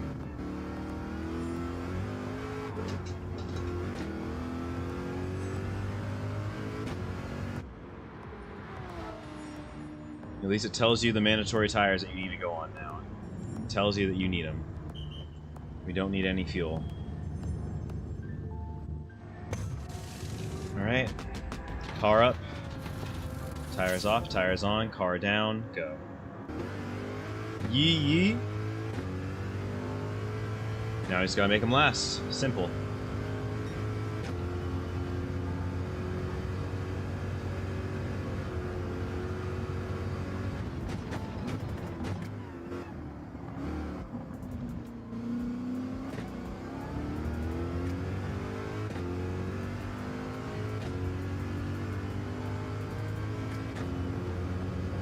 I want to break the toe here, but I'm also not going to work super hard to do it.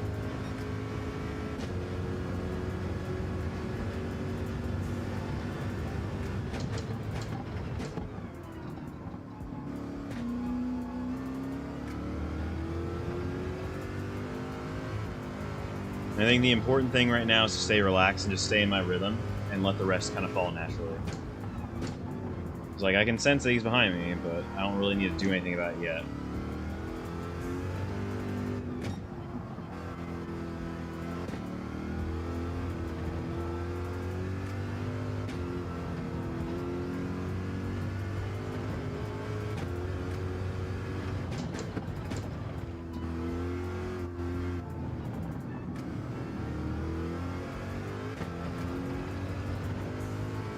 Kind of feel the car jumping down too.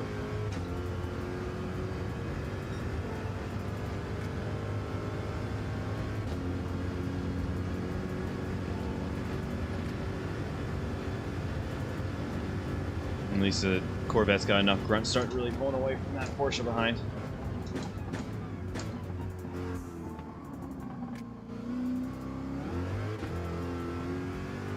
Yeah. Coelho's definitely doing a better job on the brakes than I am into that corner. And that's fair. I just haven't practiced it enough.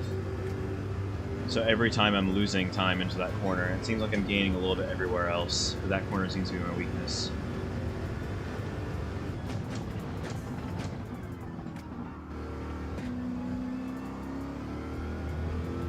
Oh yeah, and you can feel right when it's on the edge of adhesion too.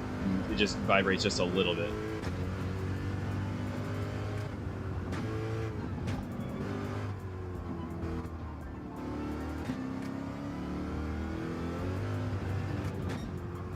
Like superpowers almost. ESP.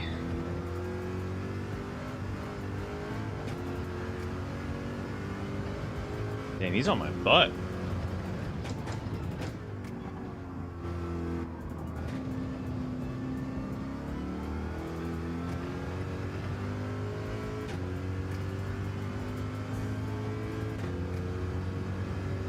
No, I'm just gonna stay right here. If he wants to draft, he can have it.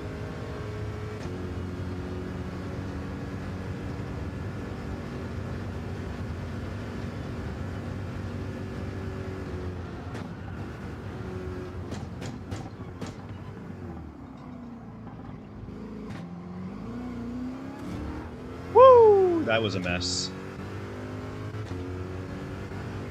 No, I shouldn't have done that. I knew he was coming down there, but I was like, screw it, I'm getting this exit. And we just kind of said, we both said, F you, at that rate.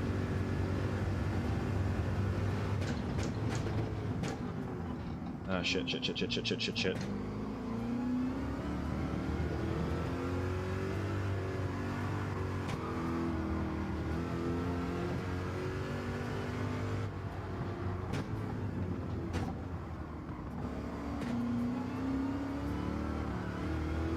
feel like he has to work harder for that pass than I do, though.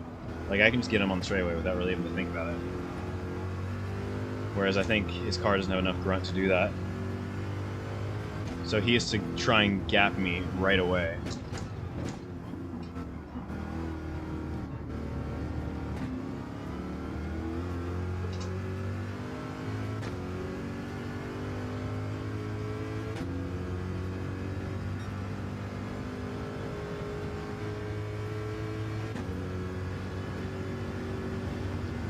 Yeah, because I'm gaining so much of that advantage back just by staying in the slipstream.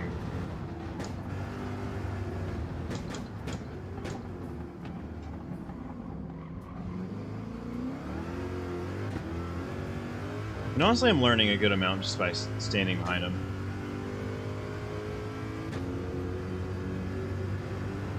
And I think we're also catching fourth.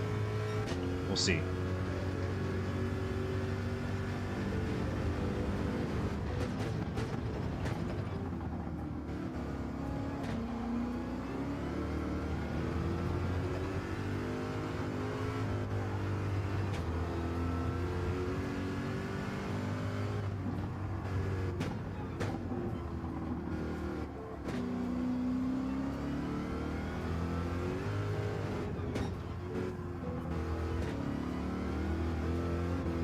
Come on, mate. Let's make some magic happen. Yeah, I've got to admit that I think this guy's a little quicker than me on raw pace. But we'll see what happens. Anything can happen. He can make a mistake, and that's all I really need. But we've got 3 laps to go. Just gotta stick with him.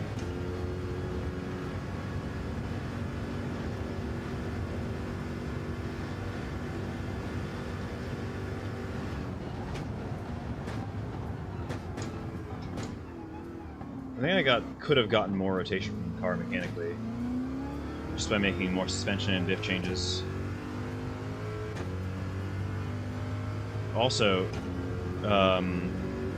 Trueblood, I don't know if you're still here, but I was going to tell you that you can definitely tune the cars for this week's races, so I thought that might interest you. Just as you like this track, and you can tune the cars. Oh shit, I'm late on the brakes.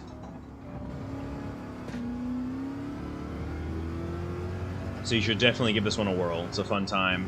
Mandatory pit stop. You have to take hard and medium tires. Give it a shot. Have fun with it. I think you'll do well.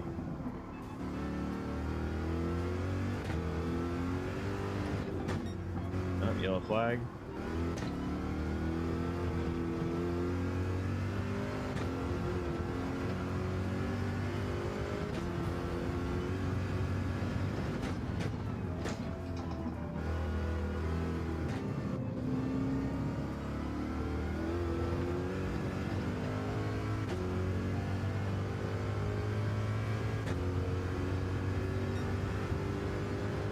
But yeah, this tire's only like a second faster in the hands.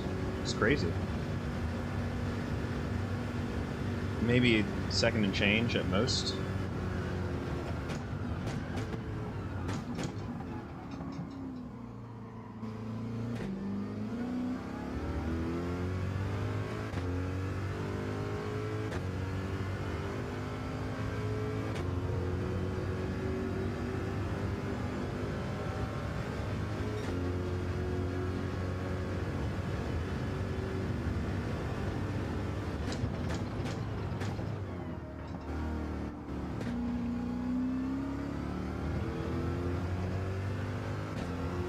Just need to stay with them.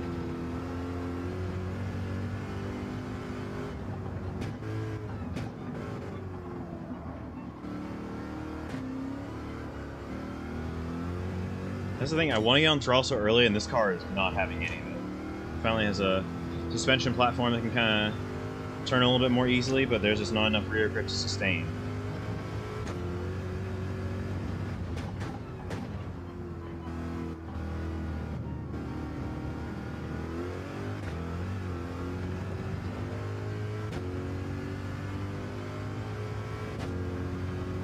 Alright, going into the final lap. That was a good lap. I just didn't quite get it. Tires are not great right now. So I think I made the right call splitting the strategy half and half. I would have had to do a lot of work to get these to go 8.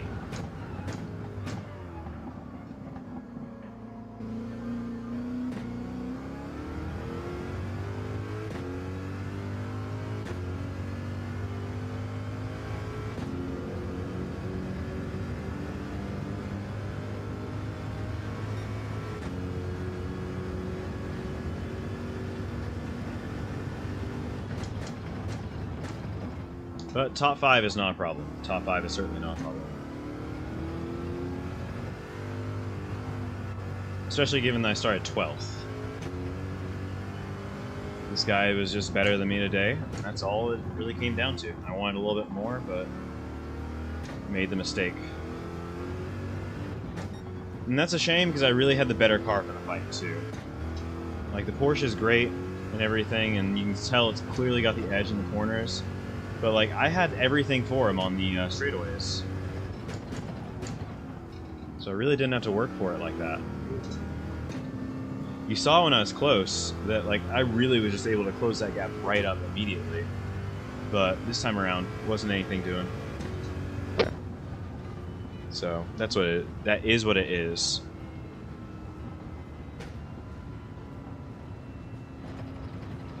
But I can still feel the haptics even though it's an auto drive. Do do do.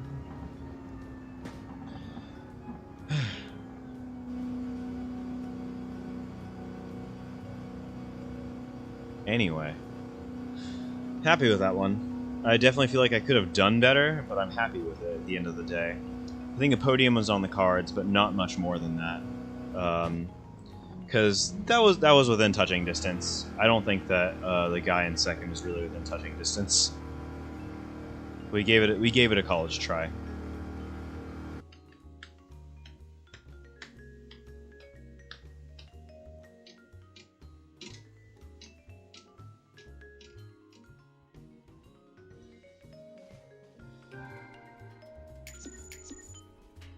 So yeah, I'm cool with that. I'm happy.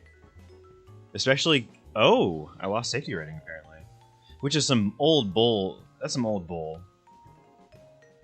You also see that Coelho gained safety rating. I lost safety rating through all of that. And I know why, but it's just like, I didn't do anything particularly wrong.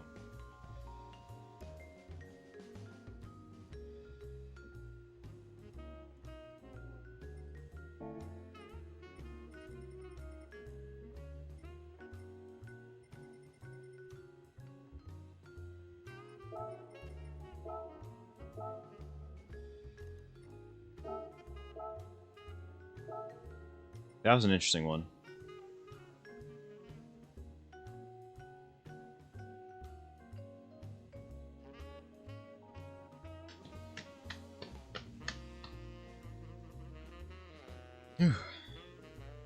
Yeah, I just didn't have enough for him. He got me when I was weak, and he stayed with me when I was strong. What else? What else?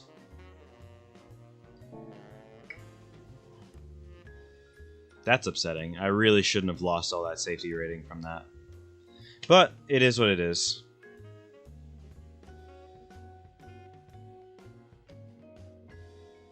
Add another one to the top 5 jar.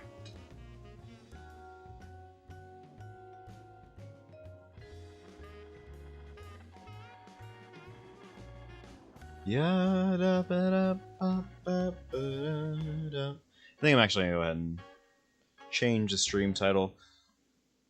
Part of me is like, I don't even know if I want to continue streaming, but I do. Like, I'm still with it. I'm still in it, but I just do think I'm gonna change gears off of GT. But this was a time, like, I'm amazed by how well it immediately just worked. Like, it didn't even take any time. It just clicked off rip immediately. I guess I do want to try one more thing. I want to try that Porsche Win-Make race again and see how it feels different now that I've got my haptic settings changed a bit.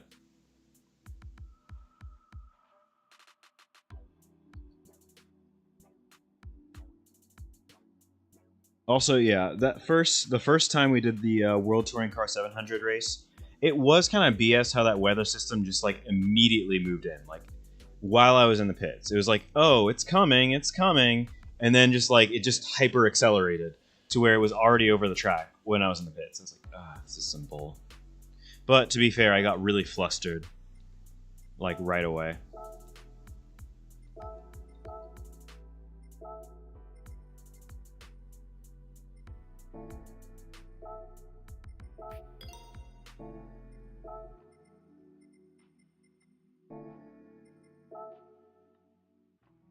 Thank you for the beats, thank you for the times, thank you for the life.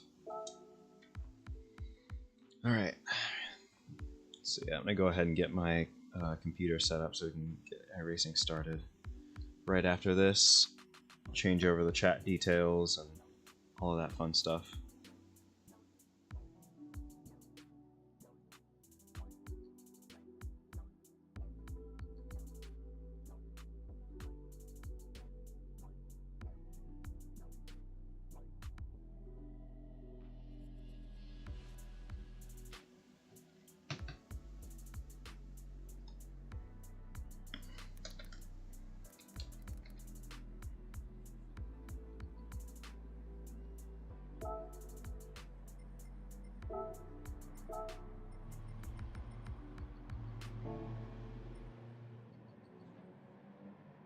Just gonna go ahead and hover that.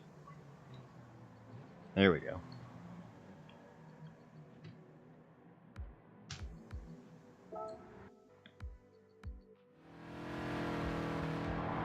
Yeah, setup's pretty cool. I like it a lot.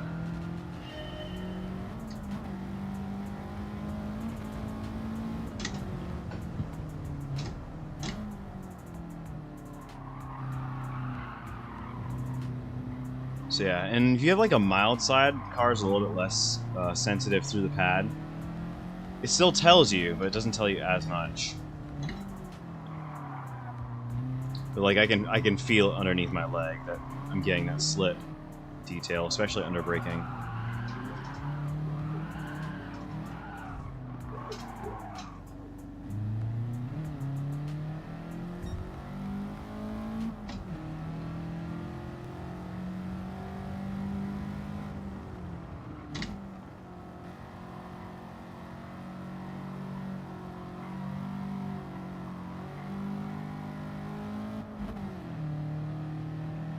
And it's giving me localized too, so that's nice.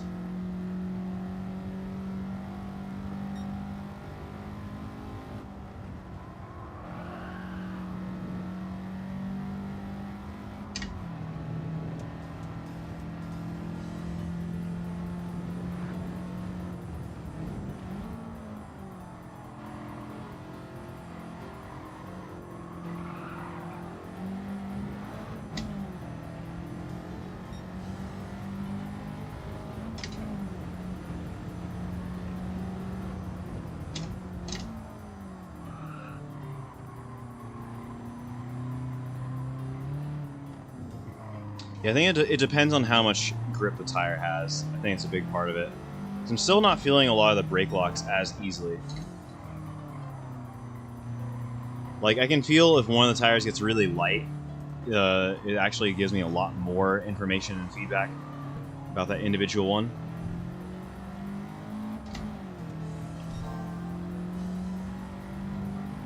But if I'm not, like if I'm just kind of like barreling, like well, I'm gonna try locking it up going into this corner at the top of the course.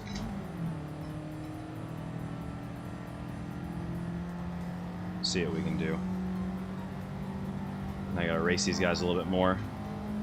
Now we don't just have an immediate tire advantage.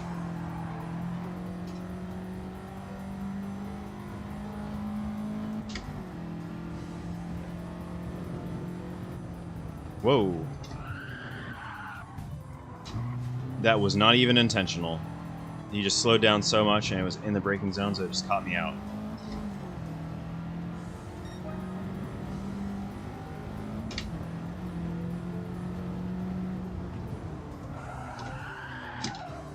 So yeah, if I lock him up hard, it'll tell me.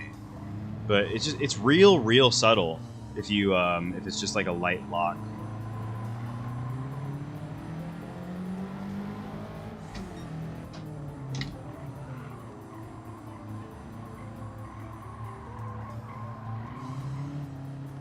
I feel like I can also get it to tell me more information. I could probably integrate slightly more cues in here. So I think I have it telling me like 4 or 5 different cues about the car at this moment in time. And I could do slightly more. I also probably turn off the gear shift one, but at this moment in time, I'm actually cool with it. So I'm going to leave it.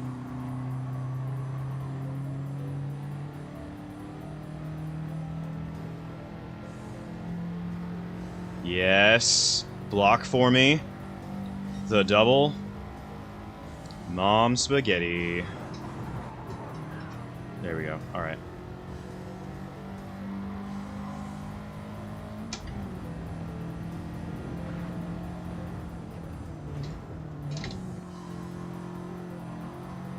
Yeah, this is good. Good footwork. Good handiwork.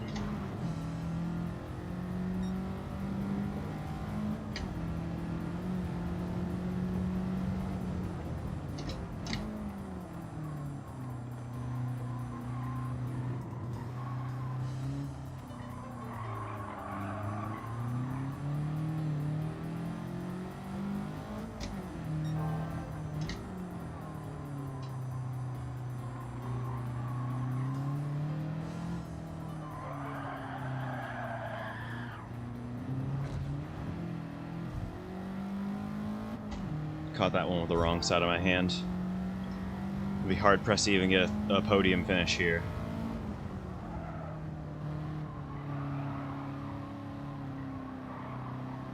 Unless they slow each other down.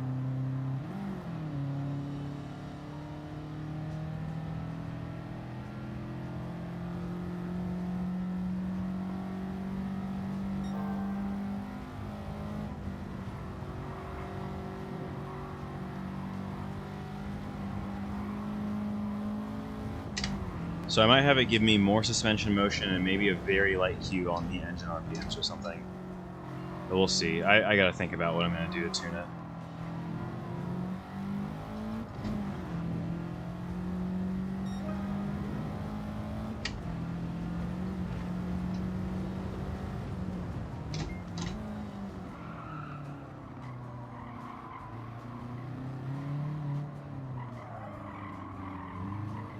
And it's funny because the way it cues front axle slip versus rear axle slip is very different. It's more butt back with rear, but also like you can feel it way more through the wheel just as well.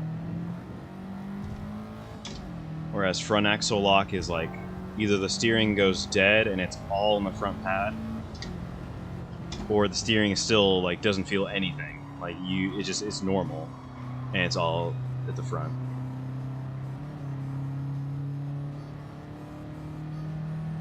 Can we snatch victory from the jaws of defeat? Can we snatch defeat from the jaws of victory? Let's find out. We got 4 turns. Let's do it.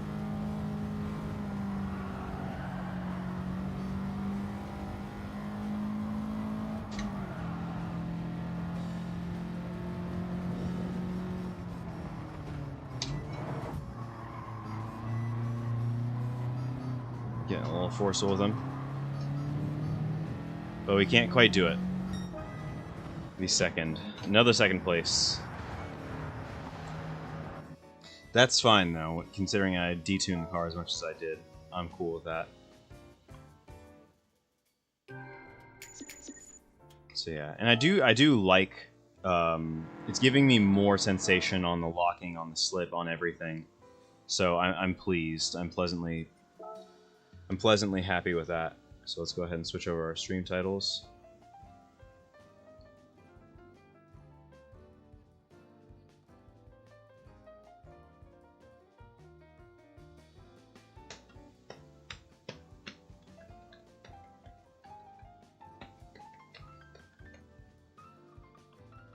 So yeah, I think we're gonna go ahead and swap on over to iRacing. Check out how that's gonna work.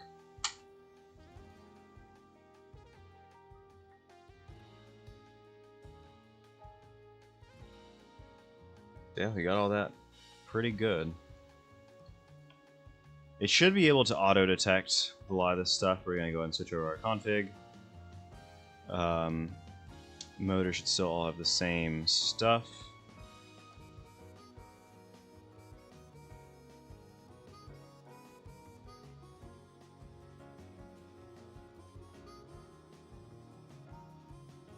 So yeah, I kind of want road rumble and vibration, and then like I said, maybe RPMs on there. But I'll get to that later. I want to see how this feels as it is right now on iRacing. I need to go in and change the category on Twitch.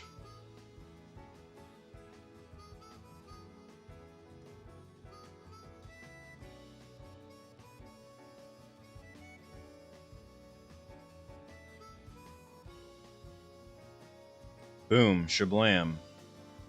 Shabansky.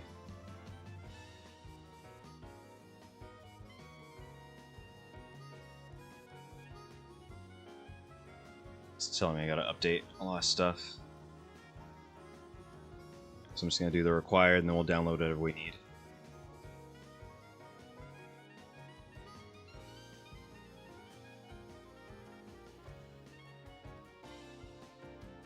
And I got everything else up. Cool. You know, iRacing just doing iRacing things. I really want to mess around with this set. Of course, I want to mess around with AC. I want to mess around with everything. I mean, I got a new toy, damn it, and it's cool as hell. So I want to mess around with everything while I have the chance. But I think I'm also just gonna have to temper that a little bit. I don't know exactly which official we're gonna do. We did not just miss Global. Global, the last one went off at 4:30, I think. So if we have the track, I'll at least play around with it. So the next race starts in a little over 50 minutes. Which gives us a lot of time to dial things in, too. So that actually might be a good move to pick Global. I also want to practice for Conspit, too. So I'm actually going to go ahead and just practice for Conspit.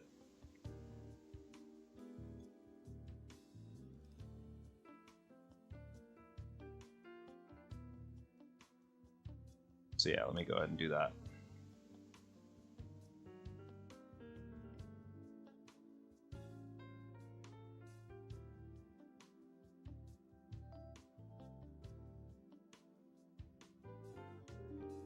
And hopefully this doesn't crash anything. If it crashes the stream, I'll try and just get it going again as soon as I can, but no promises. It's not a large amount, but sometimes if I'm streaming and doing all the things, sometimes the network just gets really, really upset and just basically gives up. So we'll see how it all goes. No promises.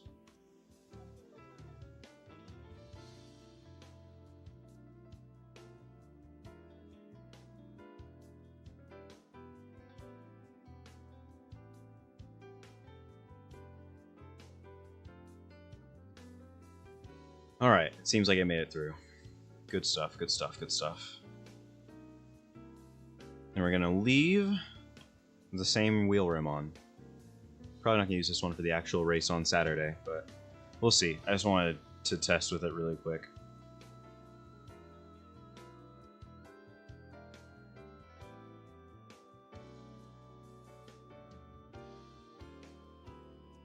I'm gonna go ahead and get my setup game right while we're waiting for this to finish. So ignore the screen. We could also just do this.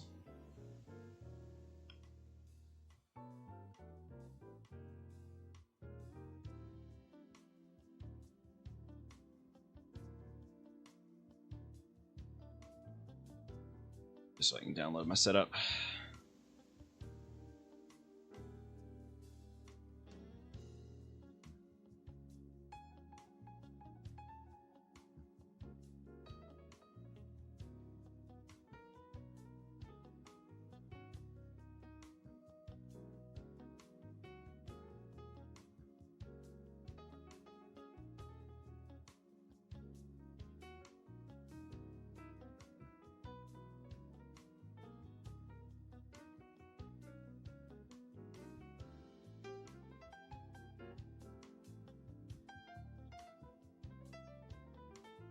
Where are ya? I need the Mustang, Mustang, Mustang.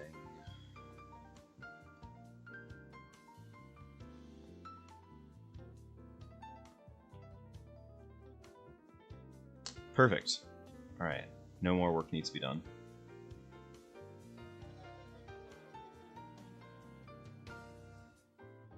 Alright, I can switch this back over.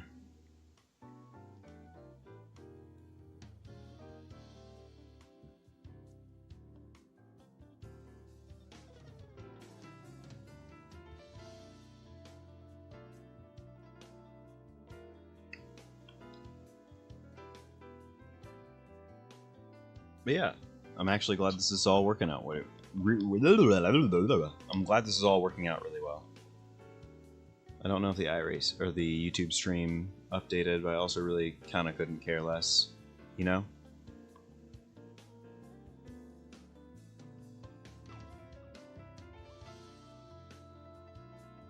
Alright, let's go ahead and join on in. Yeah, it used to be a lot more complicated to get all this stuff running. Oh! And it's no chicane, too. That's something new. Didn't realize that.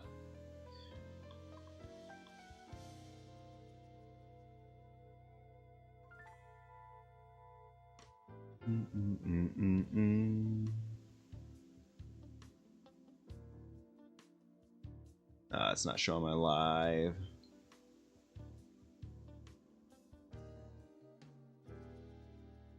That's unfortunate.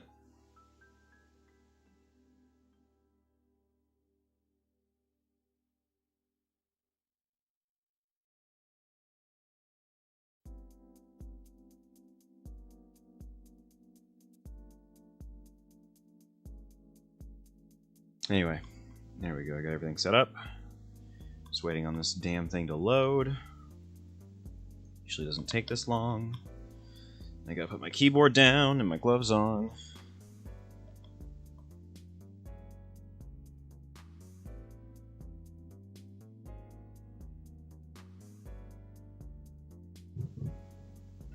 I also need to like finalize the seat mount thing. You can probably see it's moving around just a little bit. So I want to like get that properly done. Oh, you know what else I need to do? I need to freaking turn off my PS4.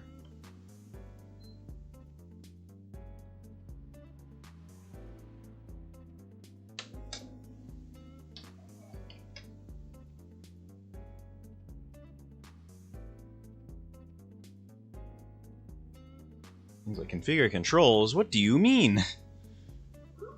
What are you talking about? Okay, there it goes. We're Copacabana.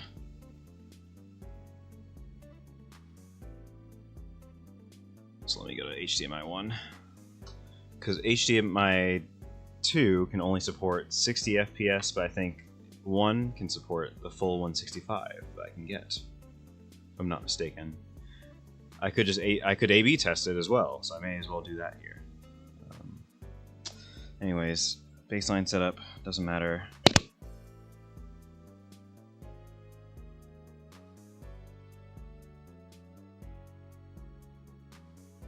Oh, that's for the wrong car. Okay, never mind. Disregard my last.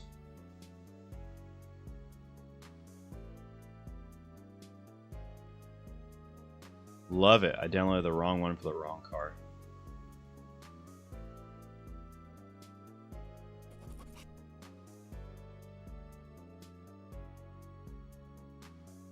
Gotta do this again really quick. Sorry to keep you guys waiting.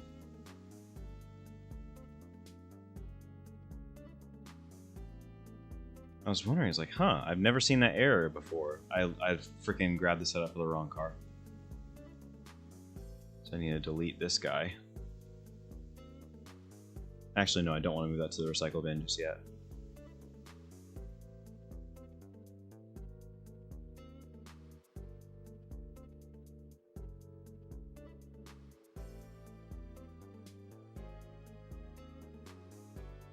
There we go. Alright. Boom. Shablamski.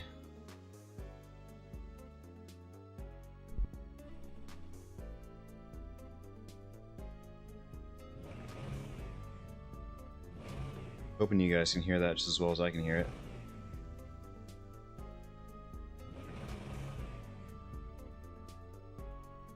Oh, there's like one or two other things I need to do.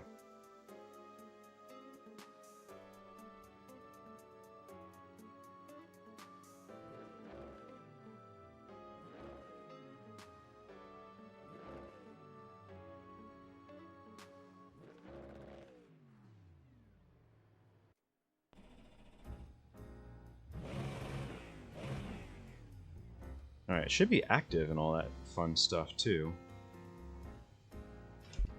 Yep, it's active. Alright, we got our seat, we got our setup, we got everything working. Oh, you can feel when it gets on the limiter too.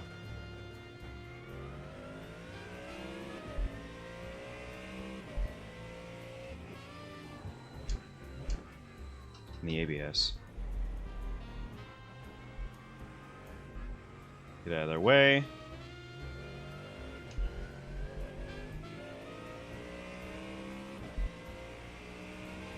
Looks like the Mustang might be a popular choice for this one. We'll see. Oh, I got a slowdown already? Yikes.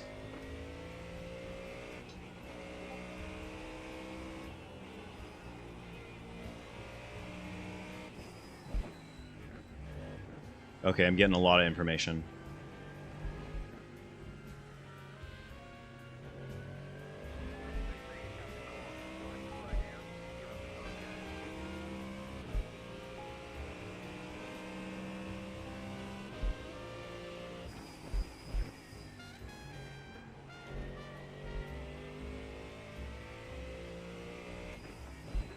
A lot of road texture information, particularly.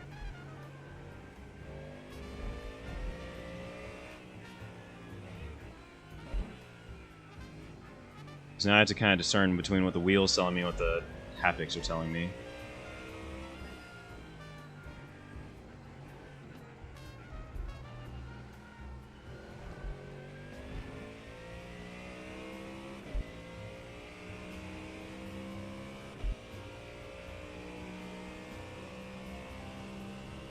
I don't know, did I take the chicane there? I literally was paying so little, such a small amount of attention, I feel like I took the chicane.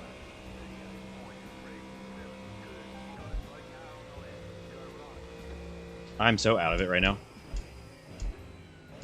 But I can feel exactly where the ABS is activating. That's a no-brainer. Like, and it's strong enough to where like I don't even have to think about it.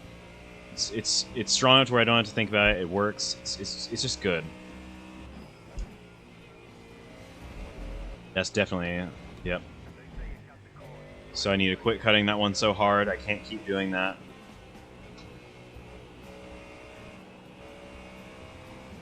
Let me back off a little bit in terms of my approach. And just learn how the car wants to behave. It does feel very, very sedate. I like that.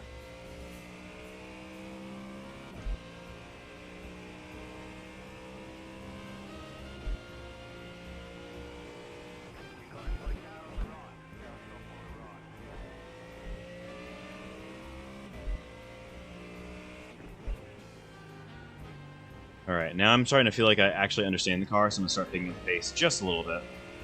To the best of my abilities. I can't get on the pace quite as quickly in iRacing as I can like Assetto or GT or Race Room. The cars don't make quite as much sense to me, and sometimes I feel like I'm at more of a risk of looping it. But this is giving me a lot more like definite information to work off of. Just nice.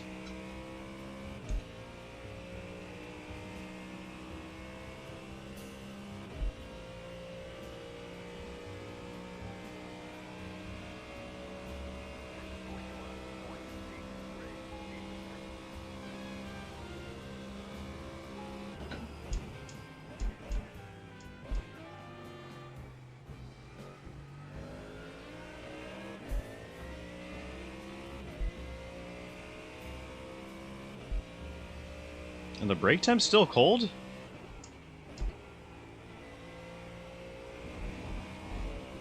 Now we're starting to cook there.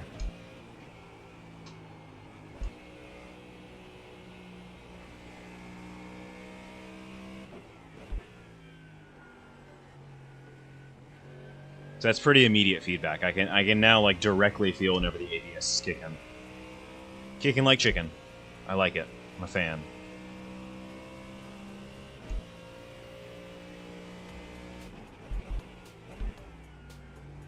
So I'm gonna have to train my brain on Assetto Corsa Competizione, like, oh, ABS is active? Cool. Push through it.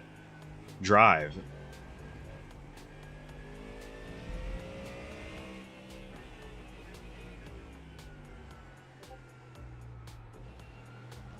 Like, you're supposed to be on the ABS. Oh, shit.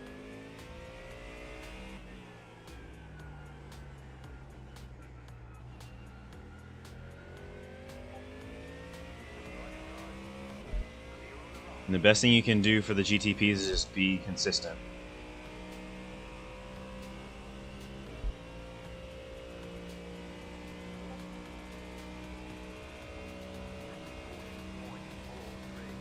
Oh, we're already moving up in the world. Probably do a lot better, though.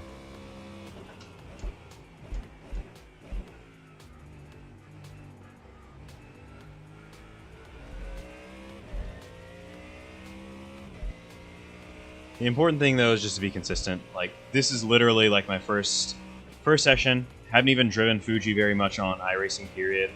Haven't really driven the Mustang very much on iRacing period. So like, it's perfectly okay to not be good at this combo right now.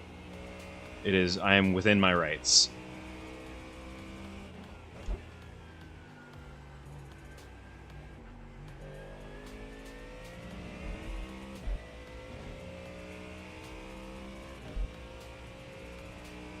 Alright, let's try and get the Dunlop corner actually proper now.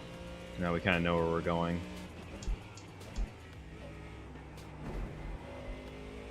Oh yeah, there's the time.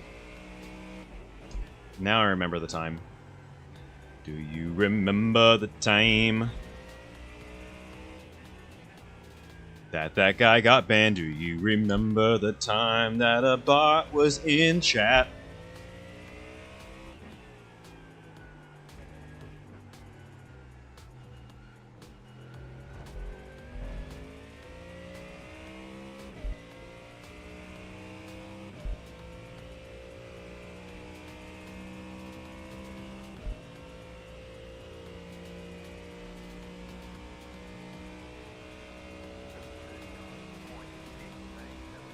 Okay, so 39.6. We could obviously go quite a bit faster. Oh yeah. Oh yeah. Oh yeah. Tires are coming in, but also just like that, the way I was able to kind of like find the limit of the ABS there, that felt mint.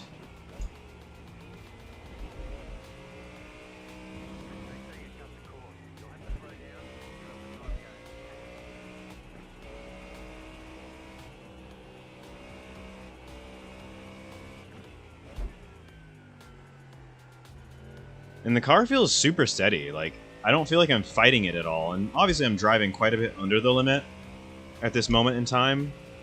But like, that's exactly how I'm supposed to bring the tires in. And it feels very easy to work with in a way that's not normal for iRacing cars.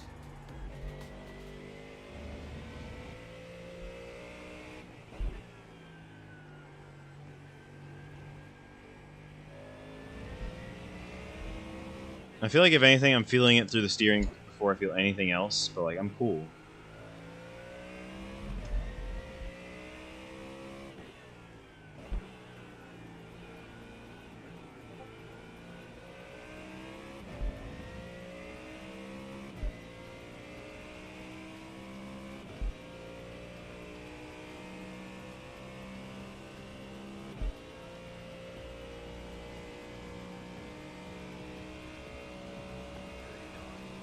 So yeah, even with the slowdown, that's still my fastest.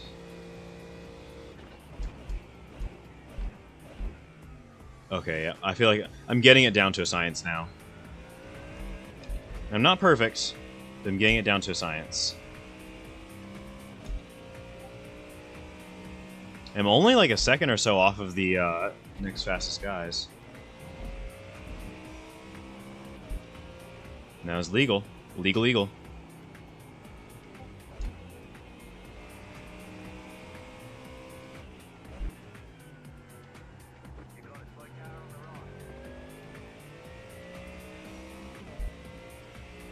Alright, let's race this 5 car then. Why not?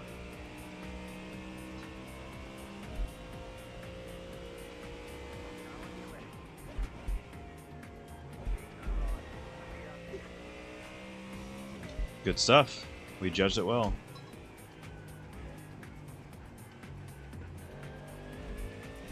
Yeah, the car does not feel like it has enough grip right now, but it's like easy enough to intuit the amount of grip from what I'm feeling. So that's really nice. I really am enjoying the fact that I like have it's almost like a superpower to like start to intuit how much grip there is. Now, if only I could get the tires hot.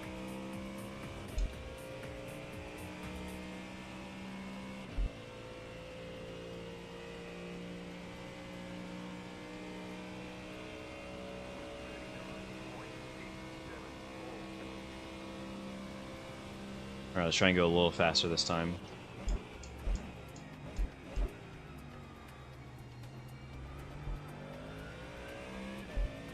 So that's the thing. With these GT cars, you just barely want to be in the ABS. So you do still want to feel it rumbling, but you want to like get to the lowest point where it's still rumbling.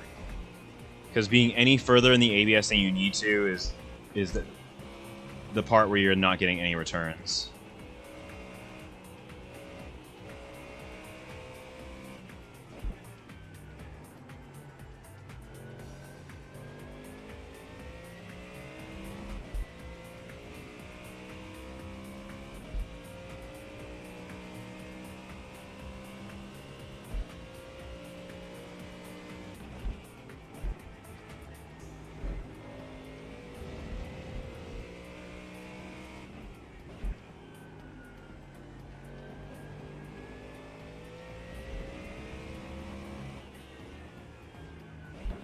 Oh yeah, I feel like a driving god now. Even though I messed that up.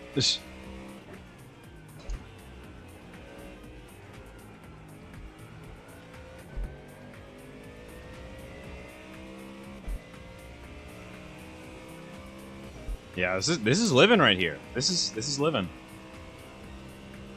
I do think I'm actually going to turn on a small effect for like engine RPMs and whatnot. All right. Now the 5 car is back in first, or is in first.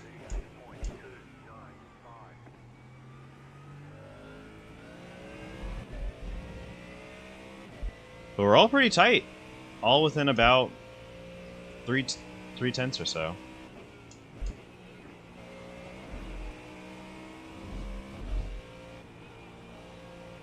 Starting to get a good sense of where the limit is for that Coca-Cola corner.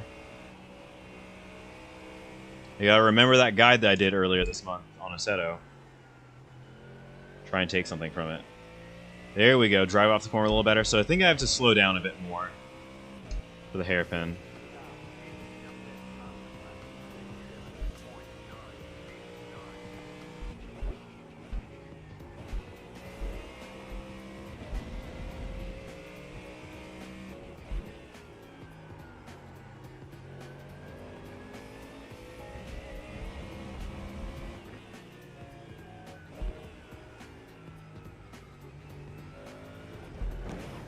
Whoa. Did I take damage is the question.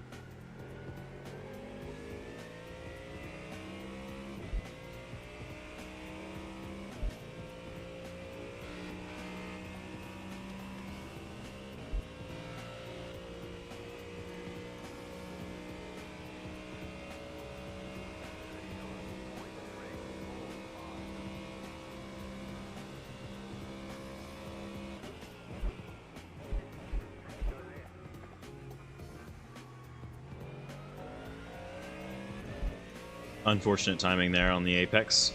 That's fine. Always being mindful. Mindful is better than dead.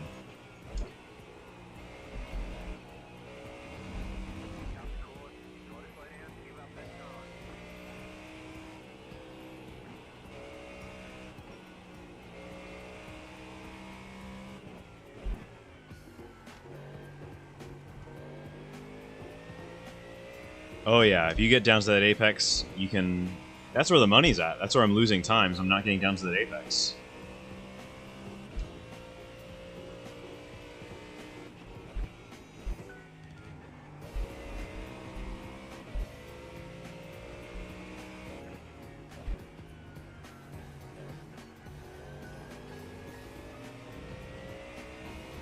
So I still got plenty of fuel left in this thing. I only want to sit here and practice this all day. I do want to try and get, like...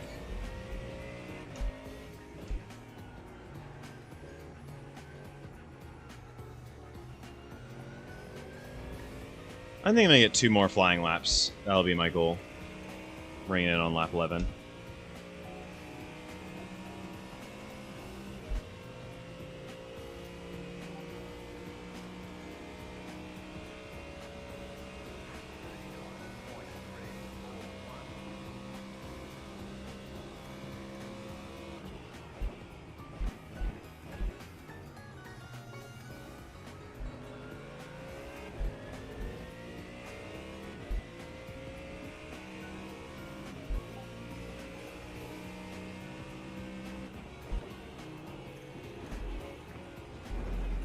Shit.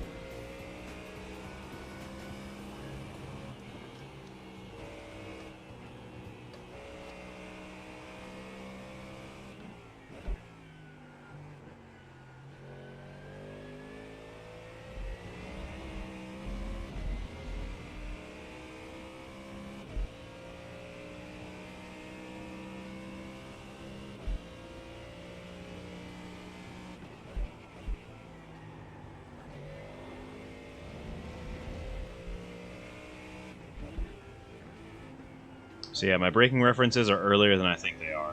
That's really what this is. That's what I gotta get used to.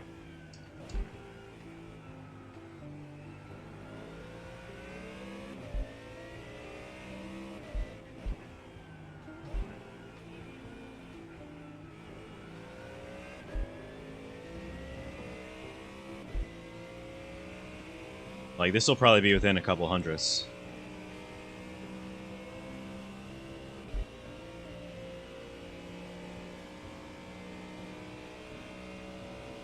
This is a 38.6, and my best is a 38.54.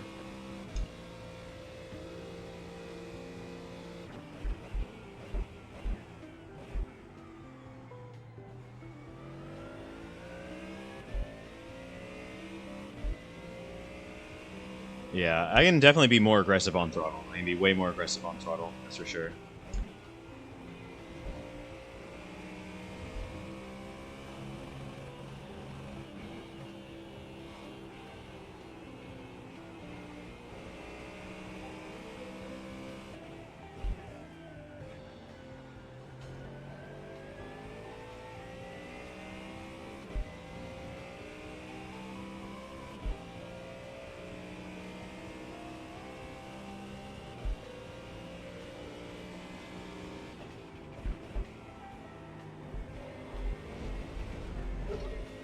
Ah.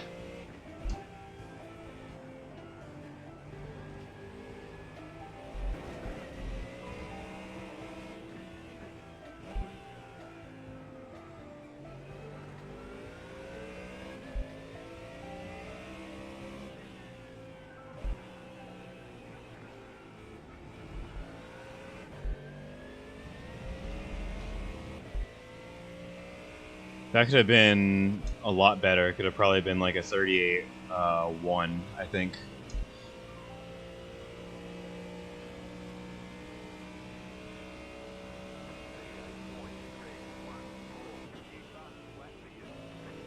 Actually, I'm going to go around one more lap and then we're going to pit. So I can get some practice getting on the pit entry.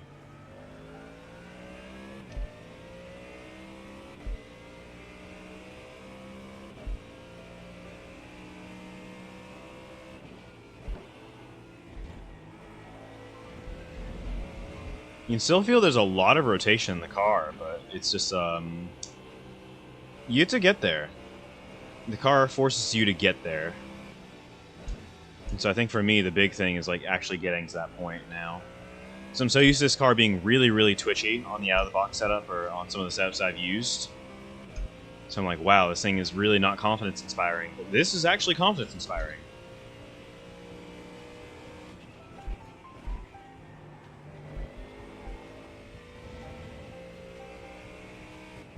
You gotta really get to hang it out, almost.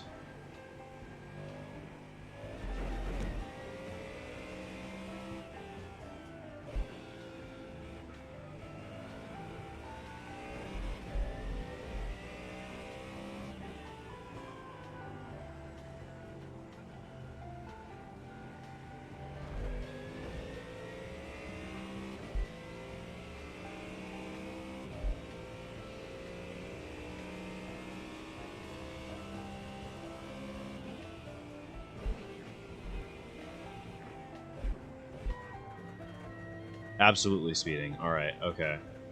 So I gotta slow down before that curve if I want to have any, like, either the moment I pass that curve or before it if I want to hit that pit speed limit. Because I was probably doing like 50 or 60 miles an hour when I hit the line, and like that was pretty hard on the brakes. Anyways, I'm happy with that. That was a good time. So we got 20 minutes. So I want to see what the weather was. So very good conditions. High relative humidity, but the track was cold. Tires are probably right where they needed to be in terms of the window. And the car, like most of the other cars, are not really doing anything in terms of times. I'm sure everyone's just doing endurance runs, not like low fuel or anything.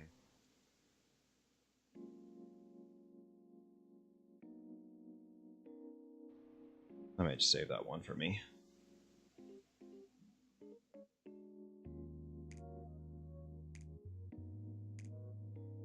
I definitely want to review telemetry on that one later.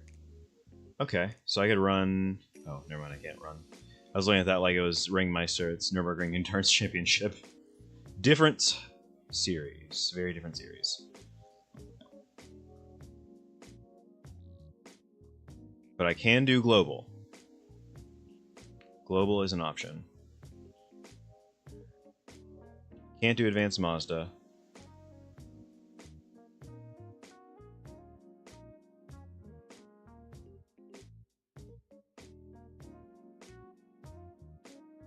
So yeah, I'm gonna practice for global.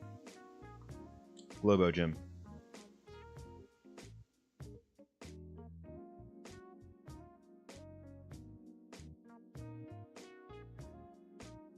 Get some caddy racing done. And then I think this will definitely be the last thing we do for the entire stream. Because this will probably take us up to like 7 or 7:10. And it's only 6 o'clock right now. We'll have been going for 3.5 hours by that point. So I'm good. I'm cool in it. I'm chilling. Do you want to see anything with SimLab? SimHub, I mean.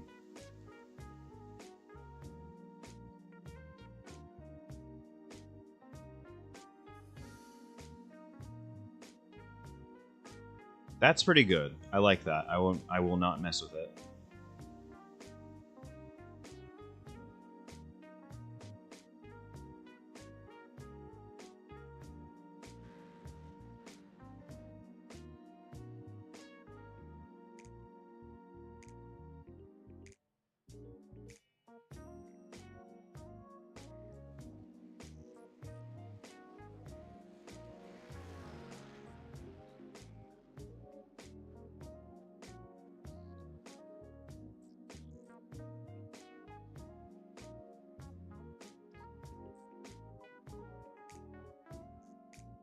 All right.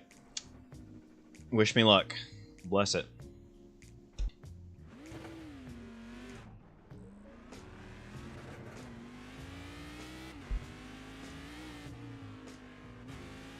This is a much less planted car than the GT3 was. We can't do anything to adjust the setup. So we are abonted.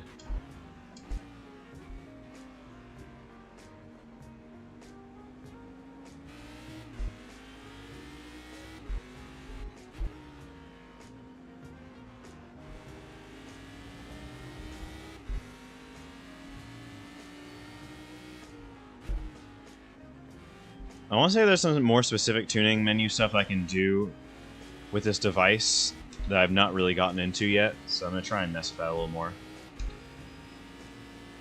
It's pretty good for what I want.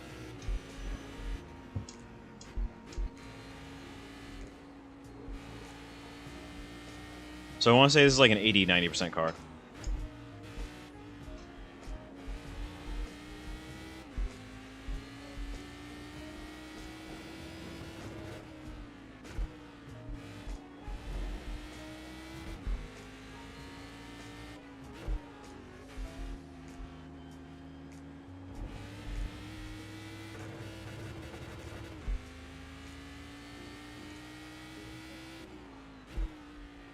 Also, if this race does not go official, I'm gonna dip.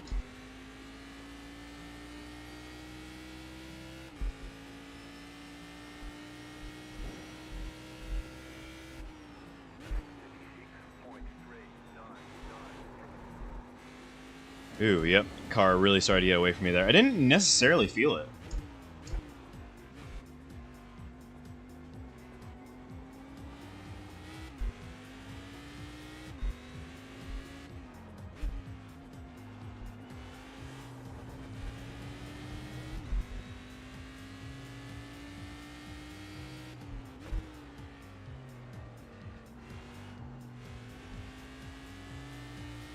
This is one of those cars where it starts to rotate really quickly and it'll just go right past the limit of adhesion without even so much as a hello.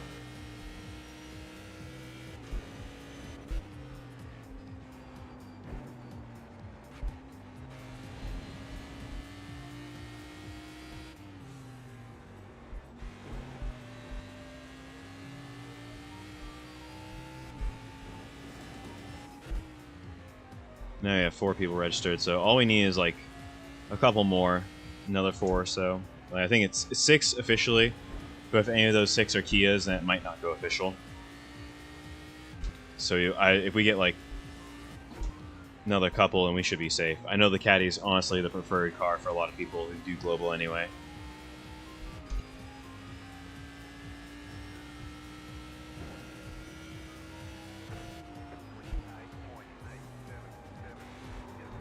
Oh, there it goes. There's a snap.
Alright, we got 5 now.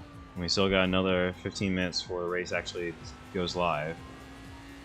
So I think we're going to probably stick with it. And the car feels easy enough to stay with. We just got to actually not overdrive it. That's the tricky part.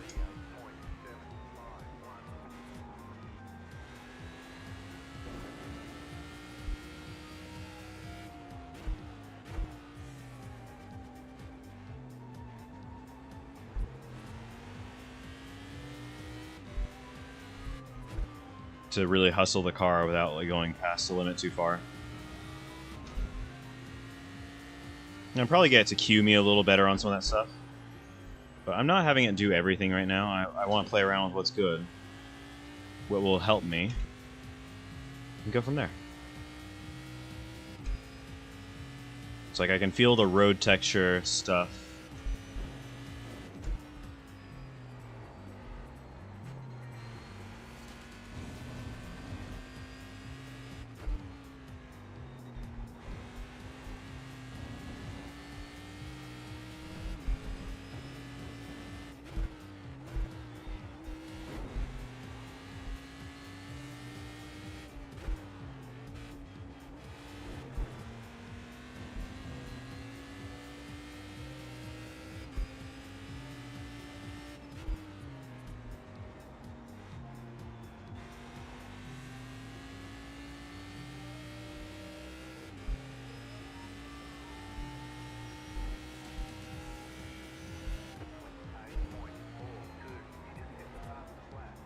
Easy.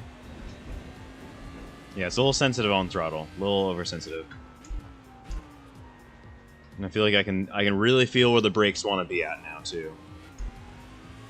You know, if it's the cue is if it's braking or if it's vibrating on the brakes, don't brake anymore. Just wait for it to either just naturally trail off pedal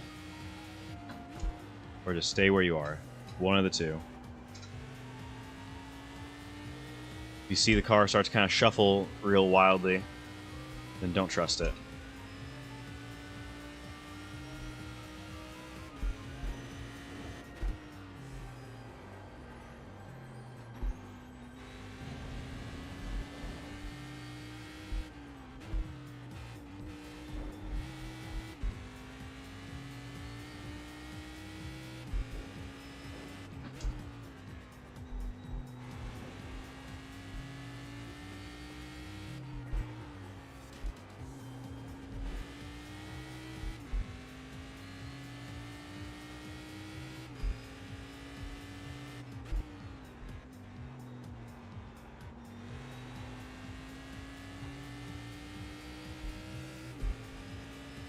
Alright, there we go. We got our number up to 6, so we should theoretically be official.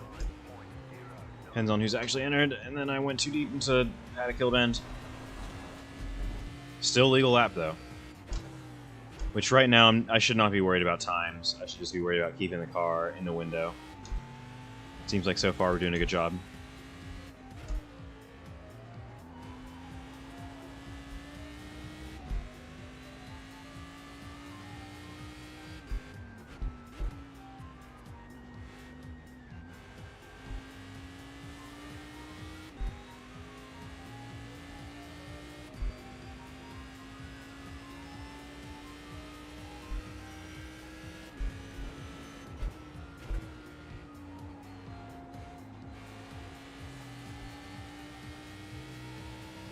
I just want to see if the in-game wheel is in fact turned on, and it is, but it's like, damn. It's really low. It's a really low wheel.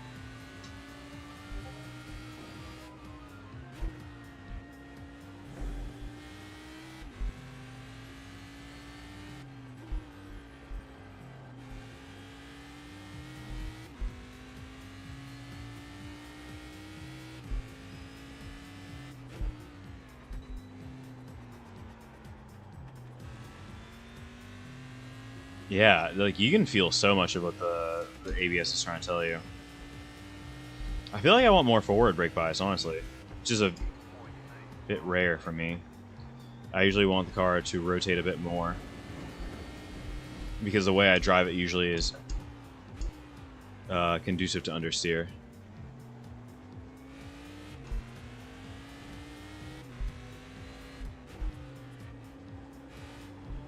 That's not to say like I like a twitchy car like Max Verstappen or anything, because I don't, but usually on the brakes I want it to be a little bit more planted, or a little less planted.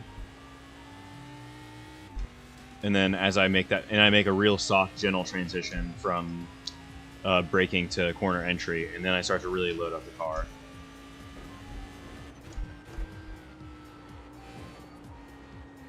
Easy, easy, easy. Lost a little bit of time there.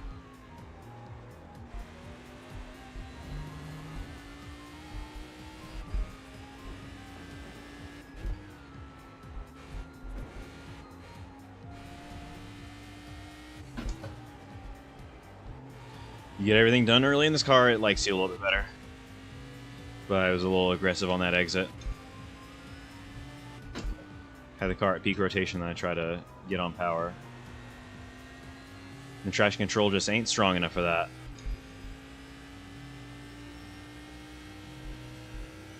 I got 7 registered now.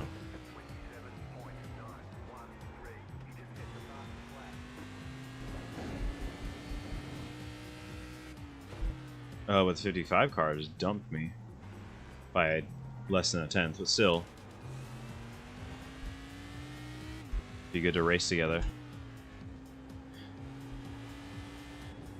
It is all but certain we're going to race together later.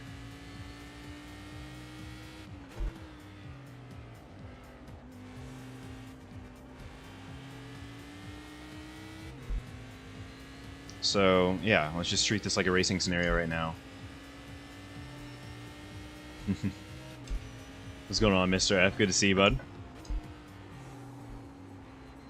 Need a place to stay? Yay!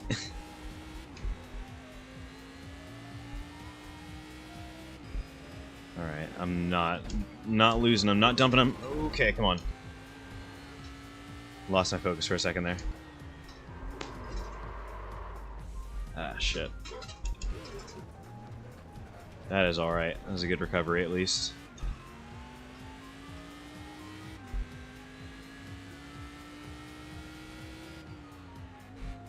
Alright, I think I got flustered.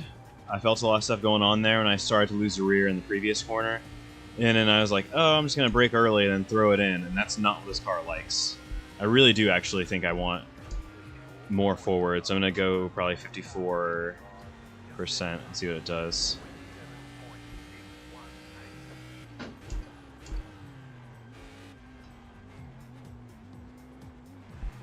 That's probably the most soft and like... That's probably the most soft yate you've ever heard in your life.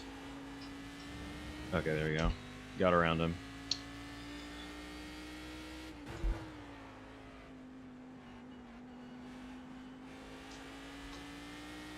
Seat got my booty shaking. Seat got my booty quaking. Alright. Okay.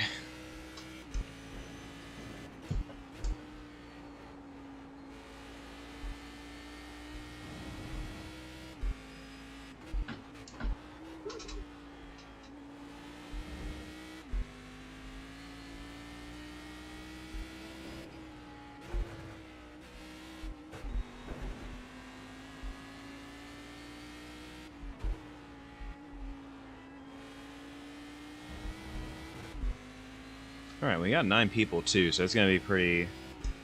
I'm pretty confident it's going to turn into an official no matter what happens. Even if there's a couple of Kias in there. Because worst case, it would be 4 of one and 5 of the other.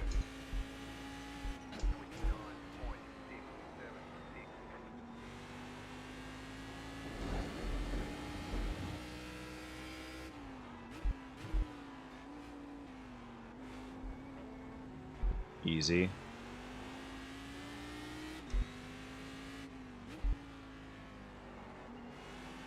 Yeah, I think the braking change was good, but I just gotta be very careful with how I'm actually transitioning mid-corner.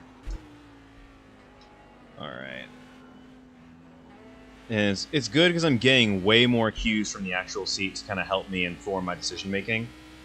So I feel like even though I'm not maybe pushing quite as hard, I feel way more in the pocket. I feel way more in tune with what perhaps the car wants.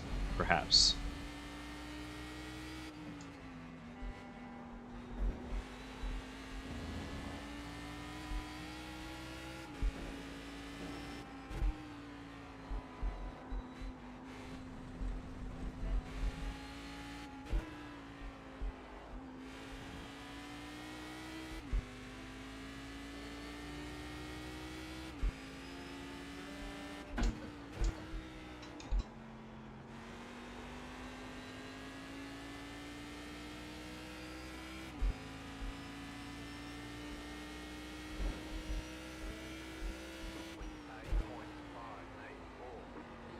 Yeah, it's a lot better actually on the brakes. Just moving the percentage, like not even a full 1% on bias, made a big difference. But if I'm not careful, then I will have moments like that.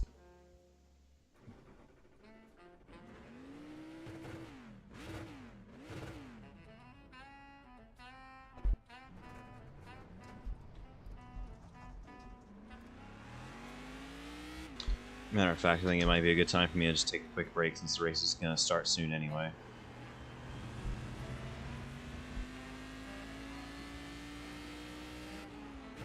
I'm going to practice my pit entry in case something stupid happens during the race.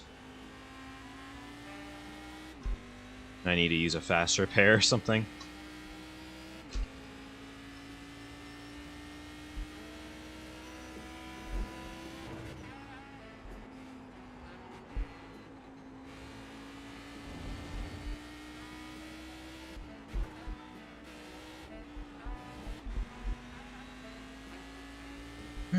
Yeah, it's been a good stream, but honestly, it's been a long one too, going for almost 3 hours.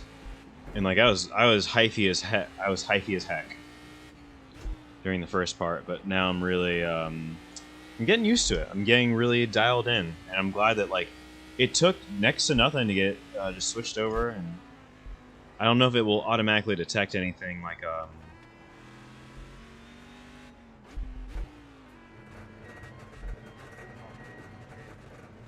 it should auto-detect the game on PC, like if I do Assetto, ATS, Assetto, anything like that. Should be able to just auto-detect, hey, this is running now, so we're gonna do that. Whew. Alright. So yeah, the car is a handful, and the car will continue to be a handful, but for the right reasons. That's why we drive it.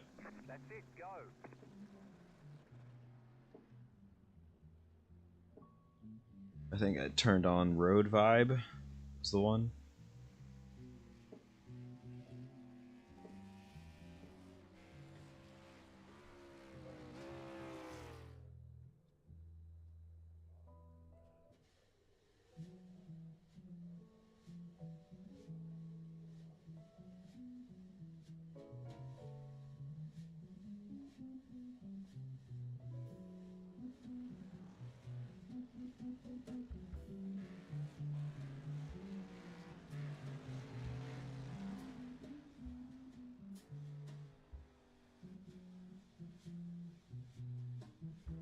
I don't know. I don't know what I would change, really. I'm actually quite content with it.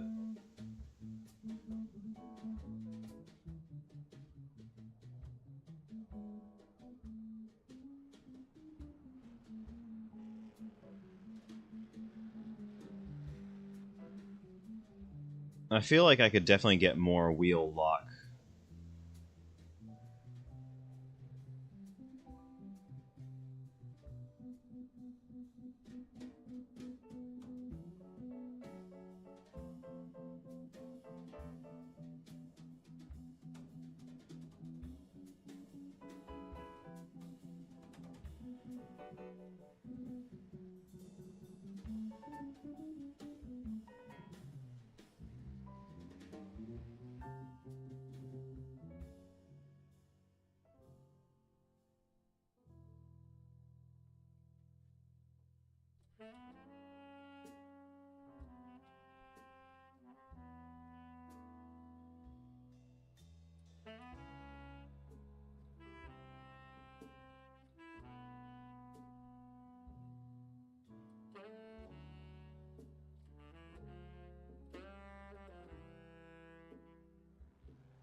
Hasn't gone yet? Session should be ready by now, if I'm not mistaken.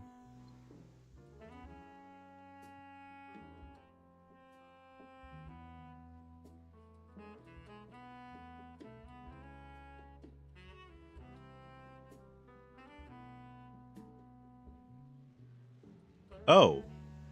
Oh, it went without my consent. Cool. Love it. If we're in the race, we're in the race. And guess what? It's all caddies. There are no Kias to speak of. And we are the number 3 seed.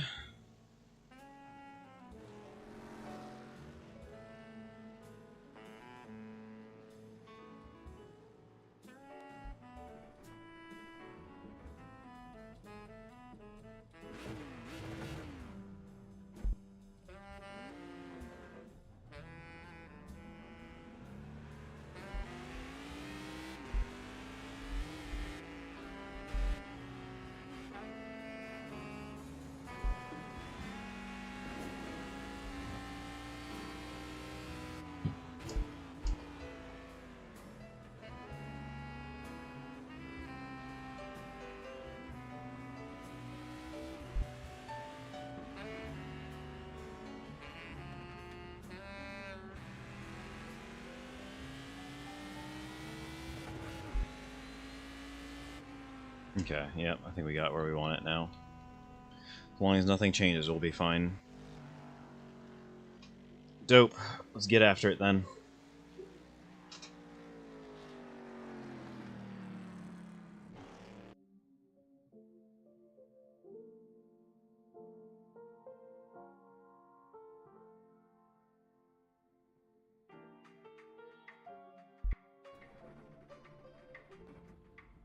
All right, and then this is definitely gonna be the last one. This is the last race for the night. I'm over it.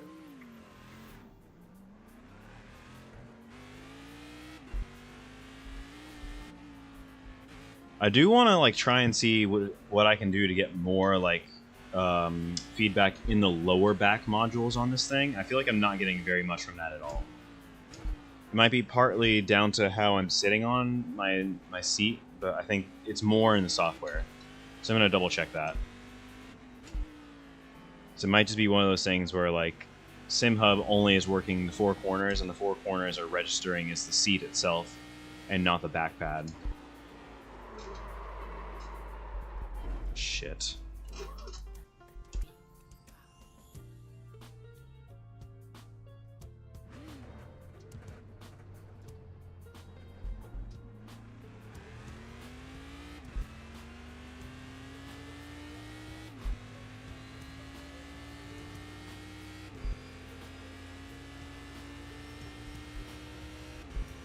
Alright, just gotta get the tires warm first. It's a key thing.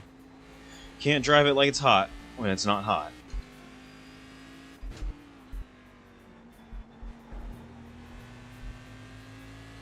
When the racer's in the crib.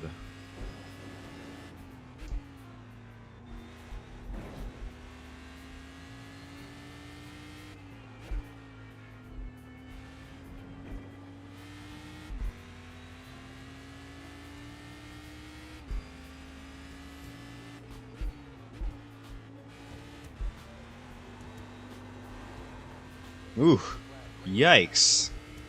My goodness. Don't do that again.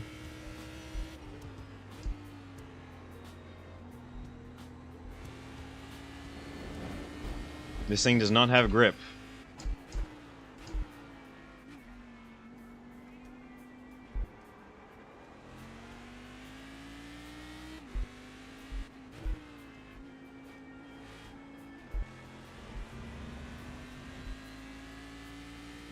This is our banker. Just be safe.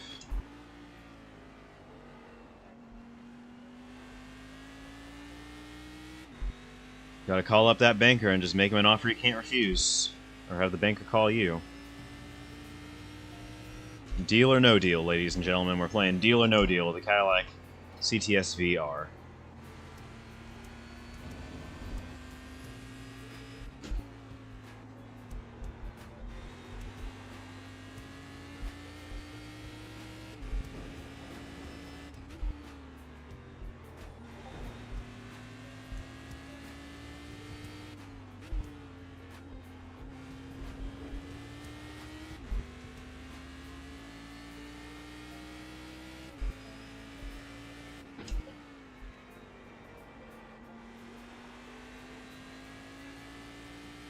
There we go. Alright. It should be solid. We'll call it a 28 something. 28-1.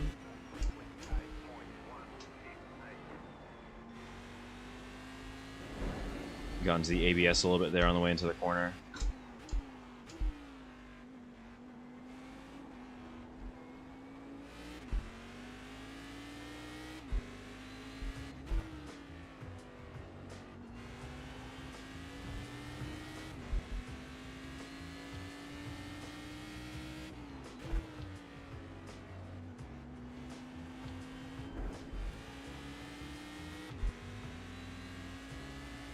And so far, we're qualified third. We are where we expected to be, as crew chief likes to say.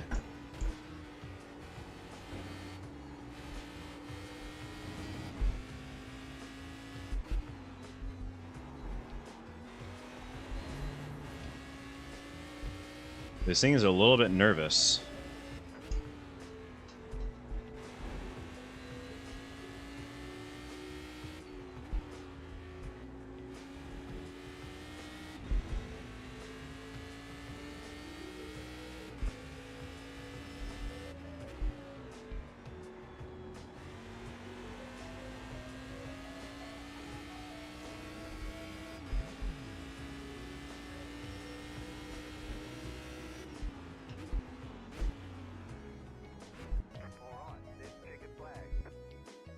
Last one wasn't even faster. So yeah, not quite on the pace that we needed to be, but that's fine.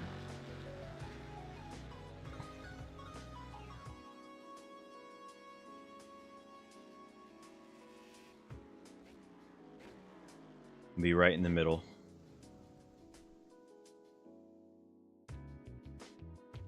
Should have gone to pee before this one, but whatever. We're here. We are existing. Grab a quick bite before we get started, though.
It's funny, I was just about to say whoever's still going, they like hurry the F up, but they just finished as soon as I was about to say that.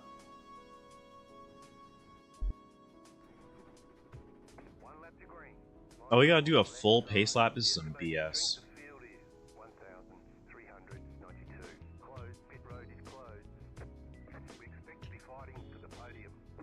Okay. So the goals are pretty simple. Don't bin the car. Do not. And I repeat, do not bin the car. If you can do that, you'll be A-okay. It's that simple.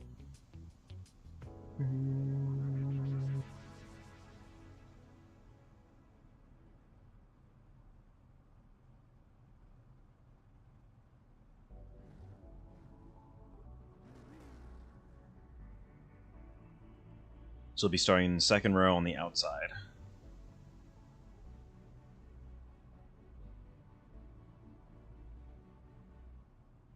Most of the cars lined up right about where they expected to.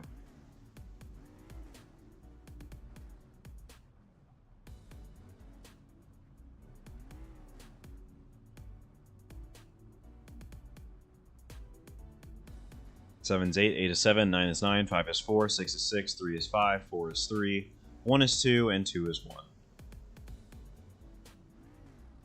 What does that mean? We're all pretty close to where we need to be.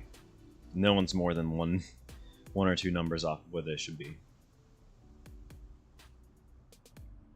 Though it does seem like one of the cars is not going to be coming to grid.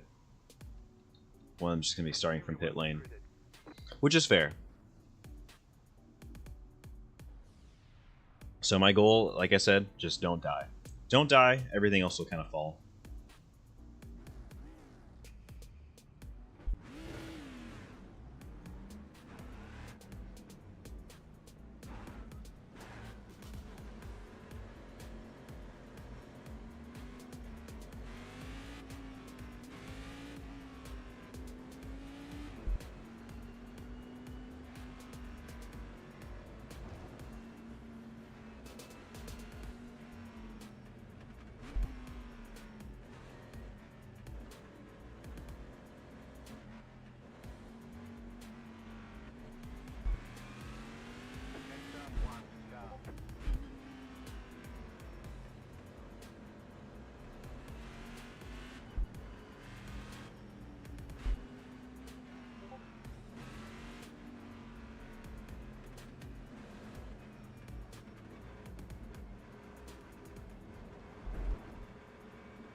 Trying to work some heat into the brakes and tires, but there's really not a whole lot of room to do so, and I don't want to be an idiot in so doing.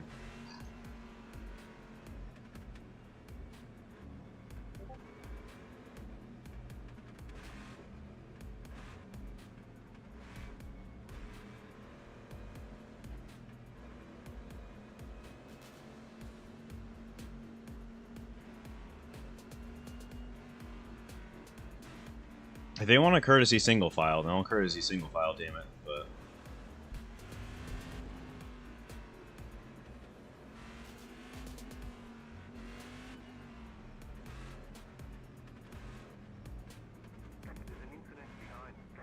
oh lord, already an incident.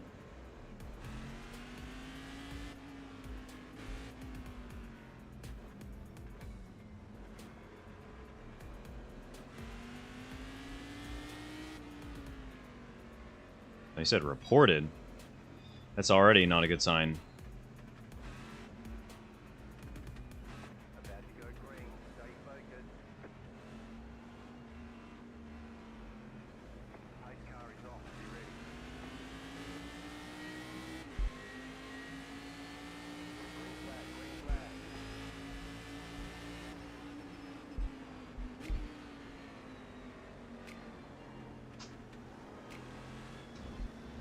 Nope, don't fight it. Don't fight it.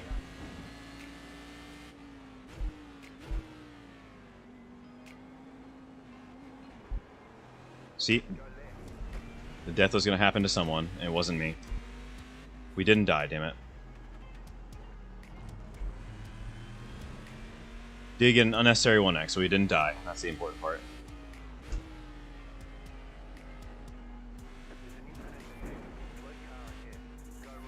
Oh, wasn't me. I had nothing to do with it, and I inherit the lead.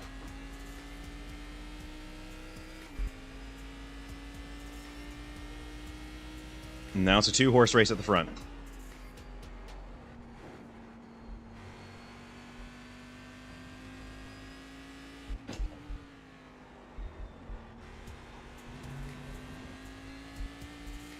And just by being out of it, we're now winning. I was checked out, and now I'm checked in.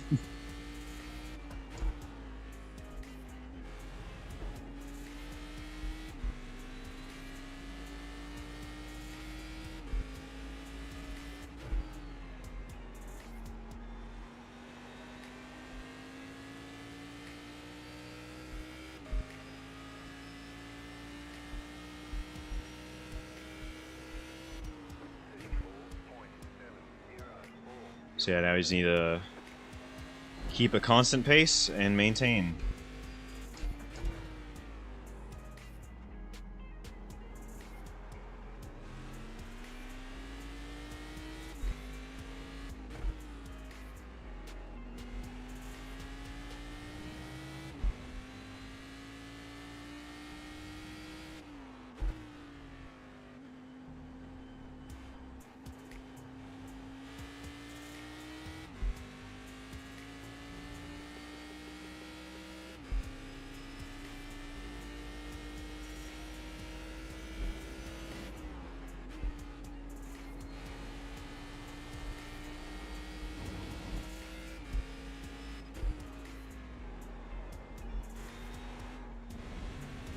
Yep, you can feel when it starts to yaw and just pull the wheel a little bit. You just gotta be very careful because there's not as much rear tire width as you'd think, or rear downforce as you'd like. Just gotta stay with it and be careful. You can try and charge the car, but it's not gonna necessarily agree with you.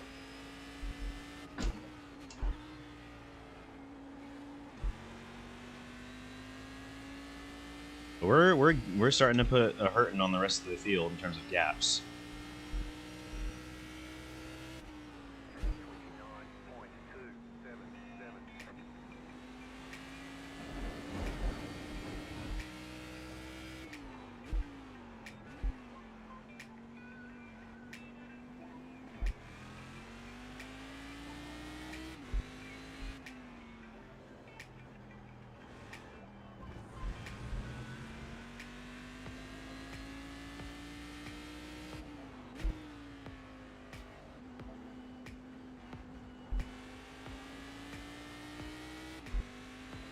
Let's just stay with it.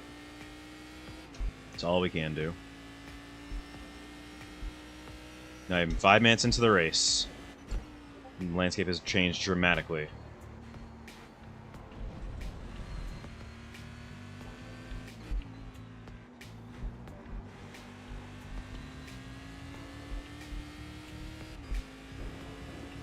Wow, even third place, well, former third place, is now in the pits. I think they towed.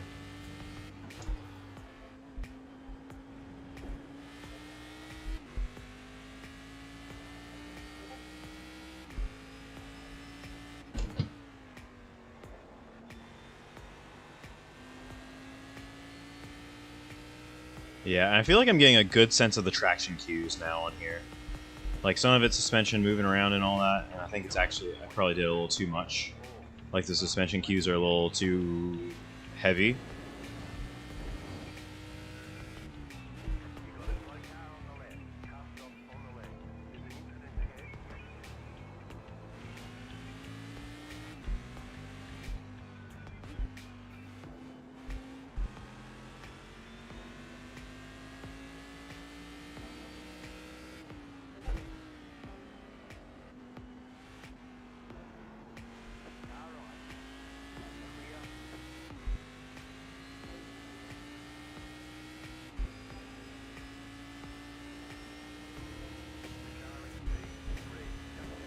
Damn. Damn, P3. Alright. Nothing gets past you.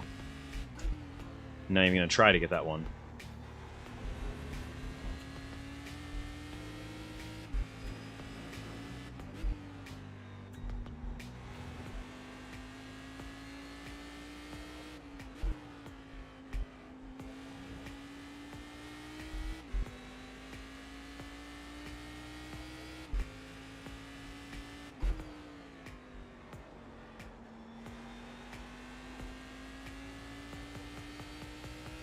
It's like, I'm coming up on... I'm lapping P5 right now.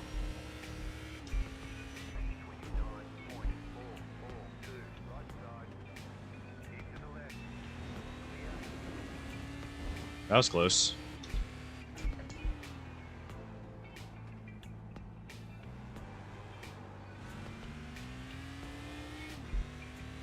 Nothing to do with it.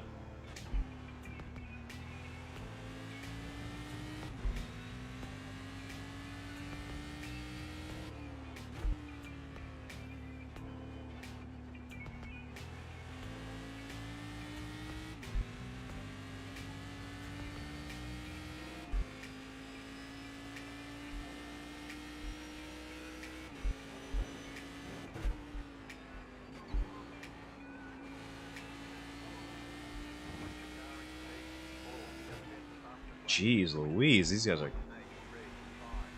flying.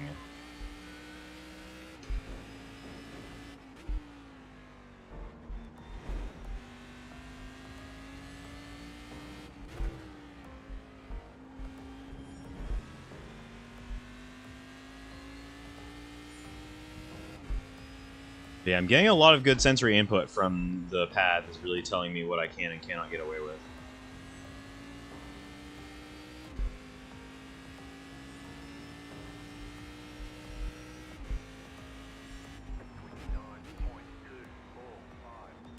Like, I'm only doing 29 twos. I'm just literally cruising around here because I don't feel like there's any need to push super hard.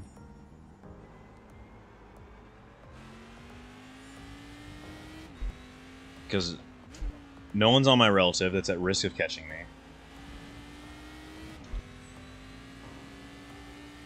And I just kind of inherited the race lead by not being in the shit, as it were, so why risk it? Why risk it for the Trisket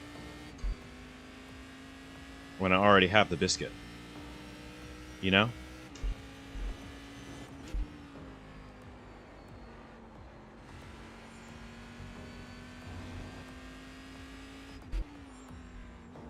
I'm always down to risk it for the biscuit, but why risk it for the Trisket if you already have the biscuit? What are you losing? Or what are you gaining, I mean?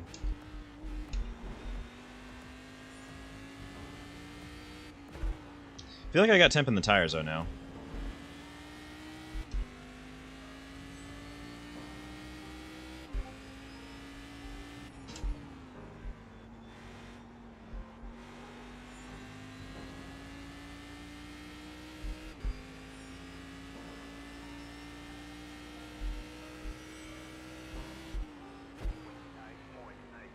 Like, I'm just gradually stepping up the pace, lap by lap by lap. I really am not trying to, like, hyper push here.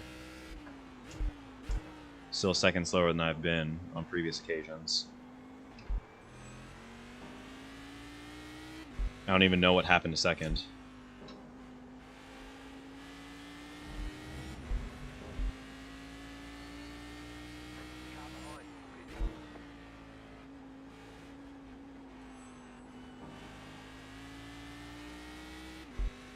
And the car that's now currently in second is 30 seconds behind. We're almost halfway through the race. So clearly I'm doing my job right to some extent.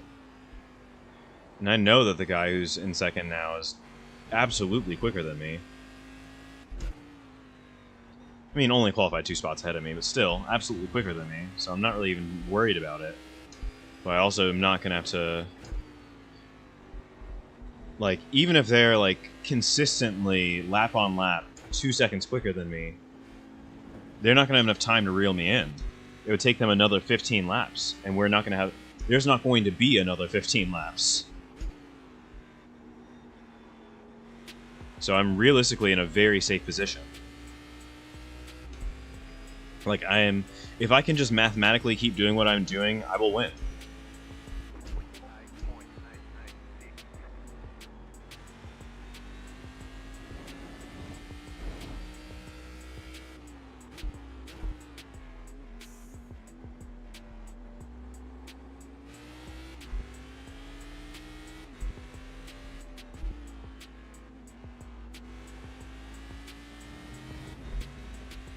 So yeah, we're chilling. We're cooling it. Meanwhile, they're dropping off like flies.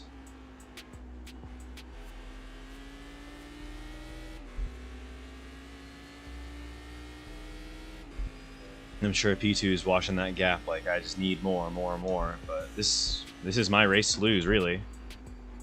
I have to make the mistake, and I can. It's very, very possible, but I'm not trying to.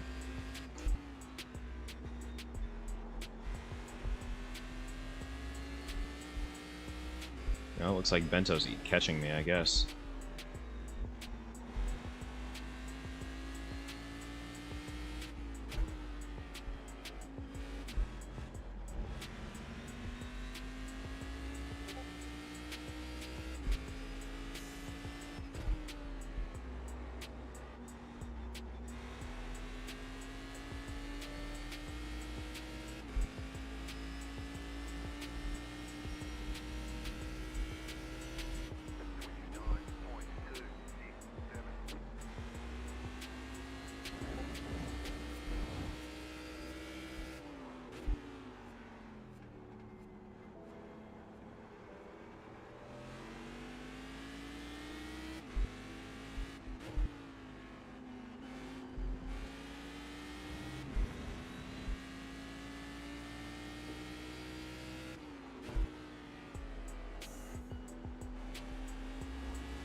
And that's the problem. Everyone's pushing that little bit too hard. And it's like, I get it. This is a very difficult car to stay in the loop with. So you just need to just respect it and give it a little bit of a wide berth in terms of, like, I'm not going to go ape on the limit, you know? Like, I'll push and I'll try and get my positions, but you gotta understand when it's worth it and when it's not. And it seems like a lot of these guys are not understanding when it's worth it.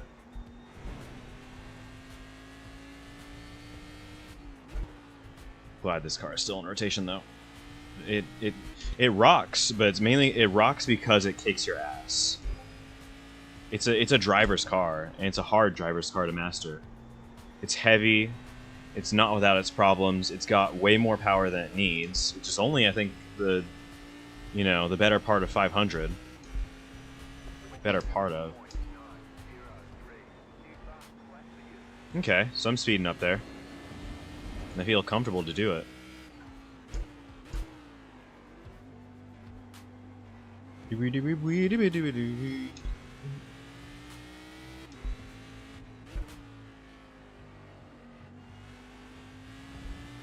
And even as the laps are going down, like, yes, second place is getting closer to me, but they're not reeling me in at a rate of knots. You know? It's only a little bit at a time. So, like, I'm safe. We're already halfway through the race. And it'll probably be 19 laps maximum. So I think mathematically I'm good. Just need to bring this home.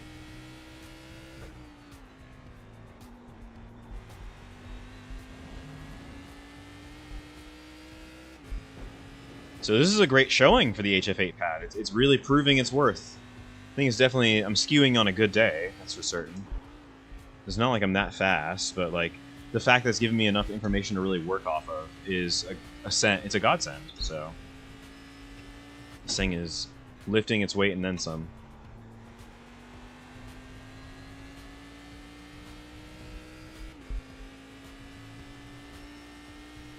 So, like, I couldn't be more thrilled. I really couldn't. I feel like I know exactly what we're up against now. And this thing is holding its weight.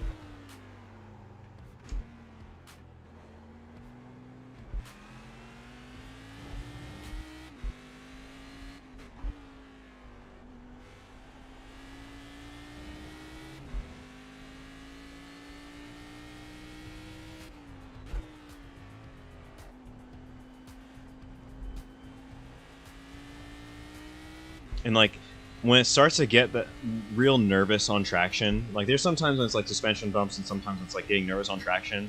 But understanding when both are happening is actually really, really valuable. Because then I'm like, okay, well, the surface is undulating. It's doing this, it's doing that. It's telling me all of that information. So I can use it and say, okay, well, I shouldn't hyper push here because the car keeps going over these bumps or keeps getting nervous or keeps getting to this point where it's, like, having very minor amounts of wheel slip. So I shouldn't push it. And so I don't. It's really that simple. Because, like, I can tell, like, exactly where I was pushing too hard in qualifying and in practice. Because it's like, okay, well, it's just going... It's not going crazy. But, you know, like, you can feel it when you're in that entry to mid-corner phase if you're pushing too hard. And the seat will just let you know, oh, yep, you're there, you're there, you're there. You passed it. You passed it. So... Just gotta be listening. If you can help it. And sometimes you can't. Sometimes your ego gets the better of you. Once you really learn how to pick up on the cues and use them, it's amazing.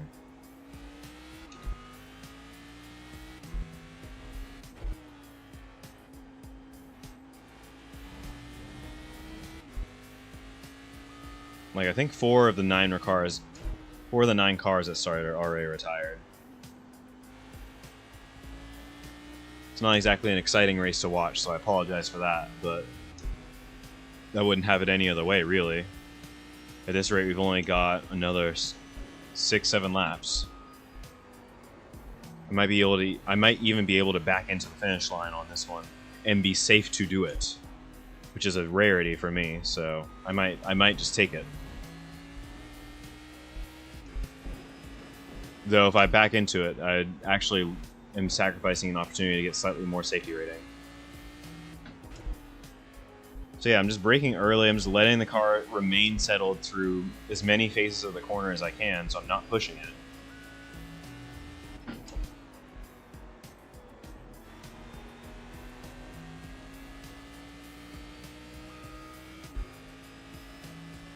It's easier to tell when it's like, oh, this is traction versus, oh, this is suspension. So I think some of the suspension hits, or some of the suspension motion that I'm feeling in my bottom is not really helping me. Like, it's helping me understand, oh, this is a compression, this is a crest. These are things to look out for, particularly from a tractability standpoint, from traction. But, like, it does feel a little bit like it's blending together with the traction loss stuff. So you gotta be careful and discerning with that.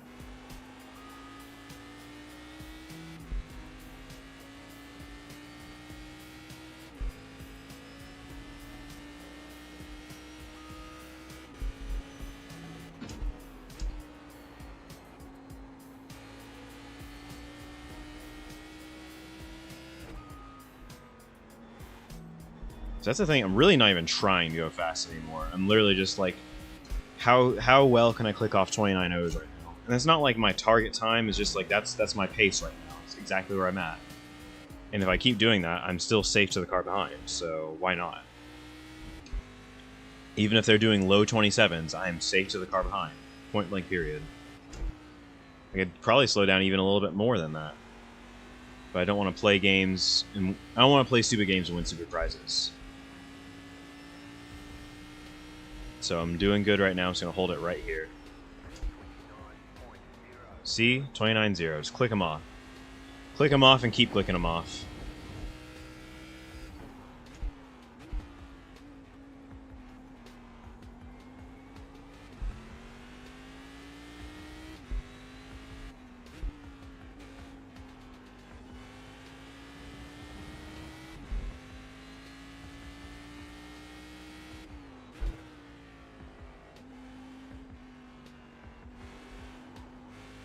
See, and I was able to immediately feel it right there. I was like, okay, compression, bump, and then the steering started to go on me. I was like, okay, this is it. This is the moment.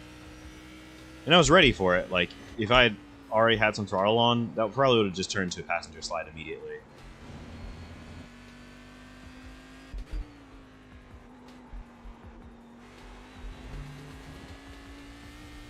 But that's the thing. This thing feels deceptively slow. It feels like you're going slower than you're actually going. But the reality is that you're carrying a heck ton of speed around a lot of these corners. Like, going 75 around that penultimate bend is not slow. But the car feels so big, it's like, oh, I'm lumbering around. It's like, no, you're not. This thing is way too heavy and with not enough grip to be trying to fly around like you're trying to tell it to fly around.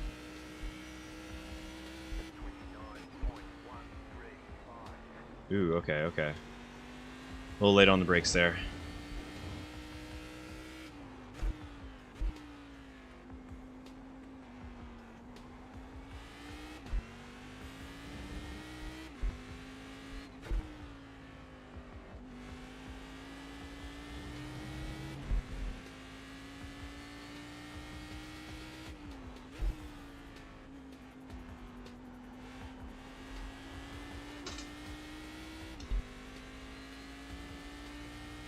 It's funny because, like, as a car is coming alive a little bit more, I'm wanting to really work with it, but I don't think it's really there right now.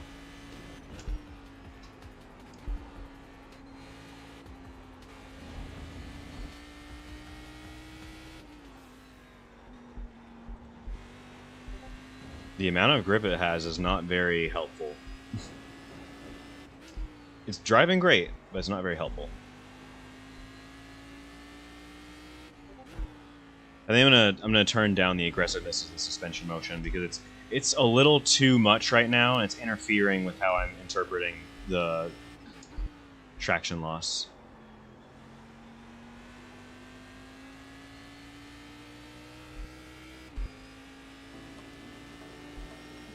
I can't really tell the difference between a bump or like just regular suspension motion. Not sure where I gained all my time there, but I think it might have been a lot through the first turn.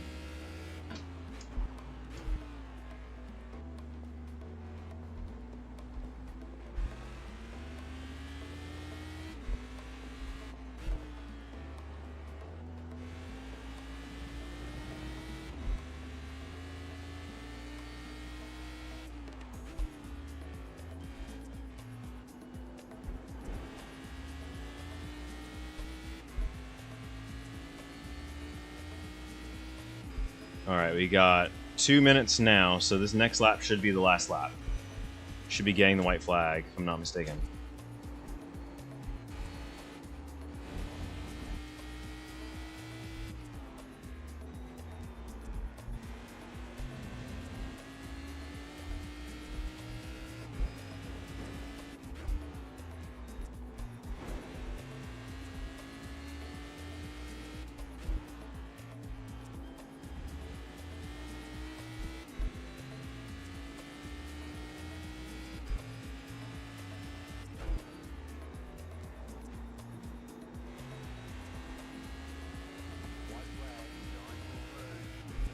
Alright, yep, and just by saying mathematically correct, we are immediately in contention.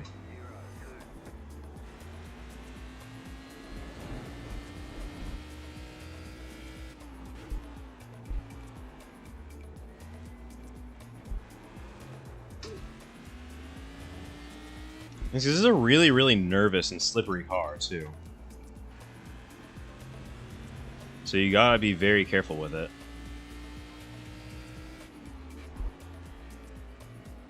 Like, you get one wrong downshift, or you're just too aggressive on the brakes, and the car just goes. It's like that. It's a lot of fun, but it's also really, really hair-raising to drive.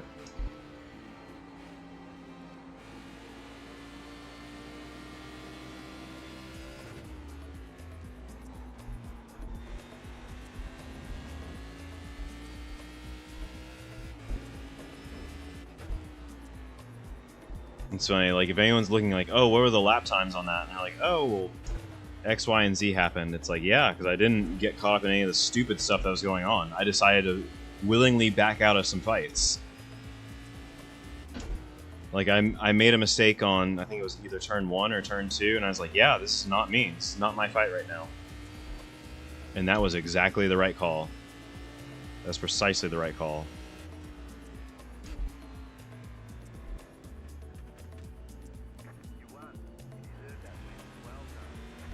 You're darn right I deserved that win because I didn't do stupid stuff.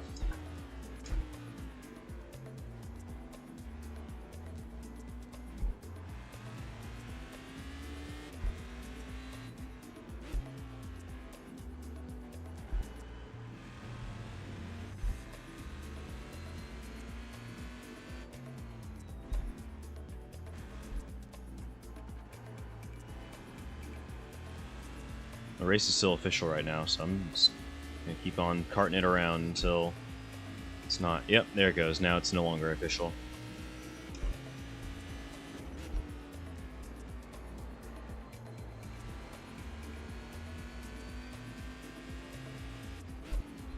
So yep, all the cars have crossed. The race is now good. If you're wondering why I'm driving around, I'm just trying to get those extra safety points. Now it's not going to count anymore. Like, I think once the race stops being official, you're done. But like all the corners I did up until it stopped being official, they helped. They were helping.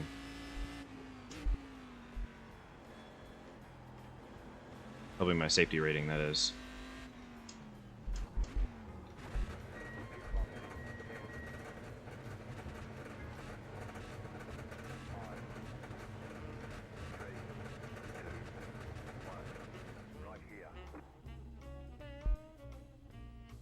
Heck yeah, that's a win. That's a dub. It's a rare dub.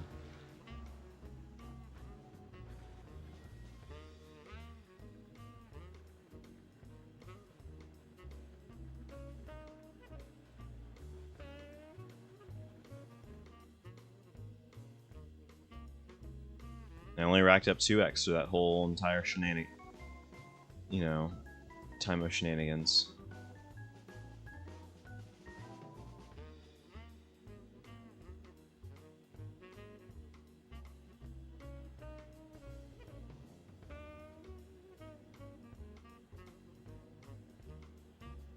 Yeah, it was more... Because what, we had 3 Americans, 3 Aussies, or 3 Aussies or Kiwis, 1 person from Brazil, 1 person from Asia, and 1 person from UK and Ireland.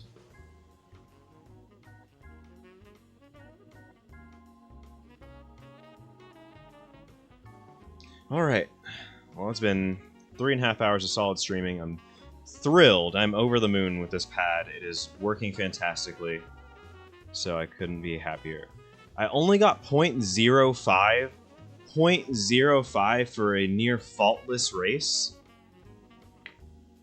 I drove as safe as I humanly could, and I get peanuts. What shit?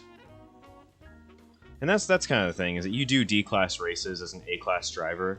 They're almost like, yeah, screw your safety rating. You're better than this. We're not going to give you anything for being here.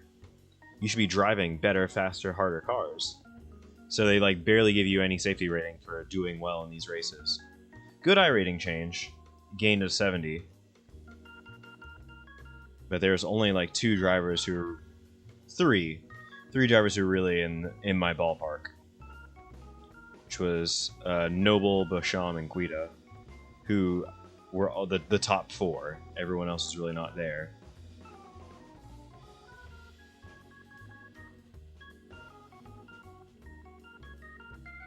Anyway, I think that's going to go ahead and close things out for us. I'm going to see if we can find anybody to raid, any friends.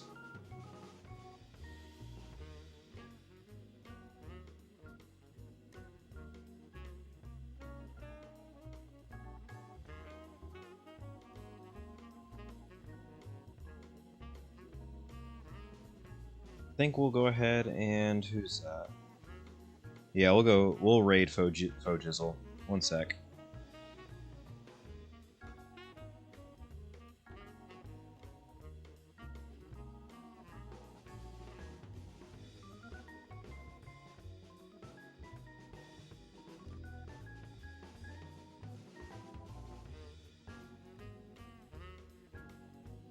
Not what I wanted to do.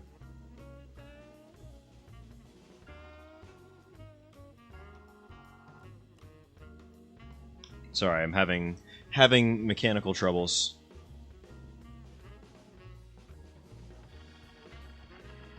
And I have to do this from my phone or else it will not work.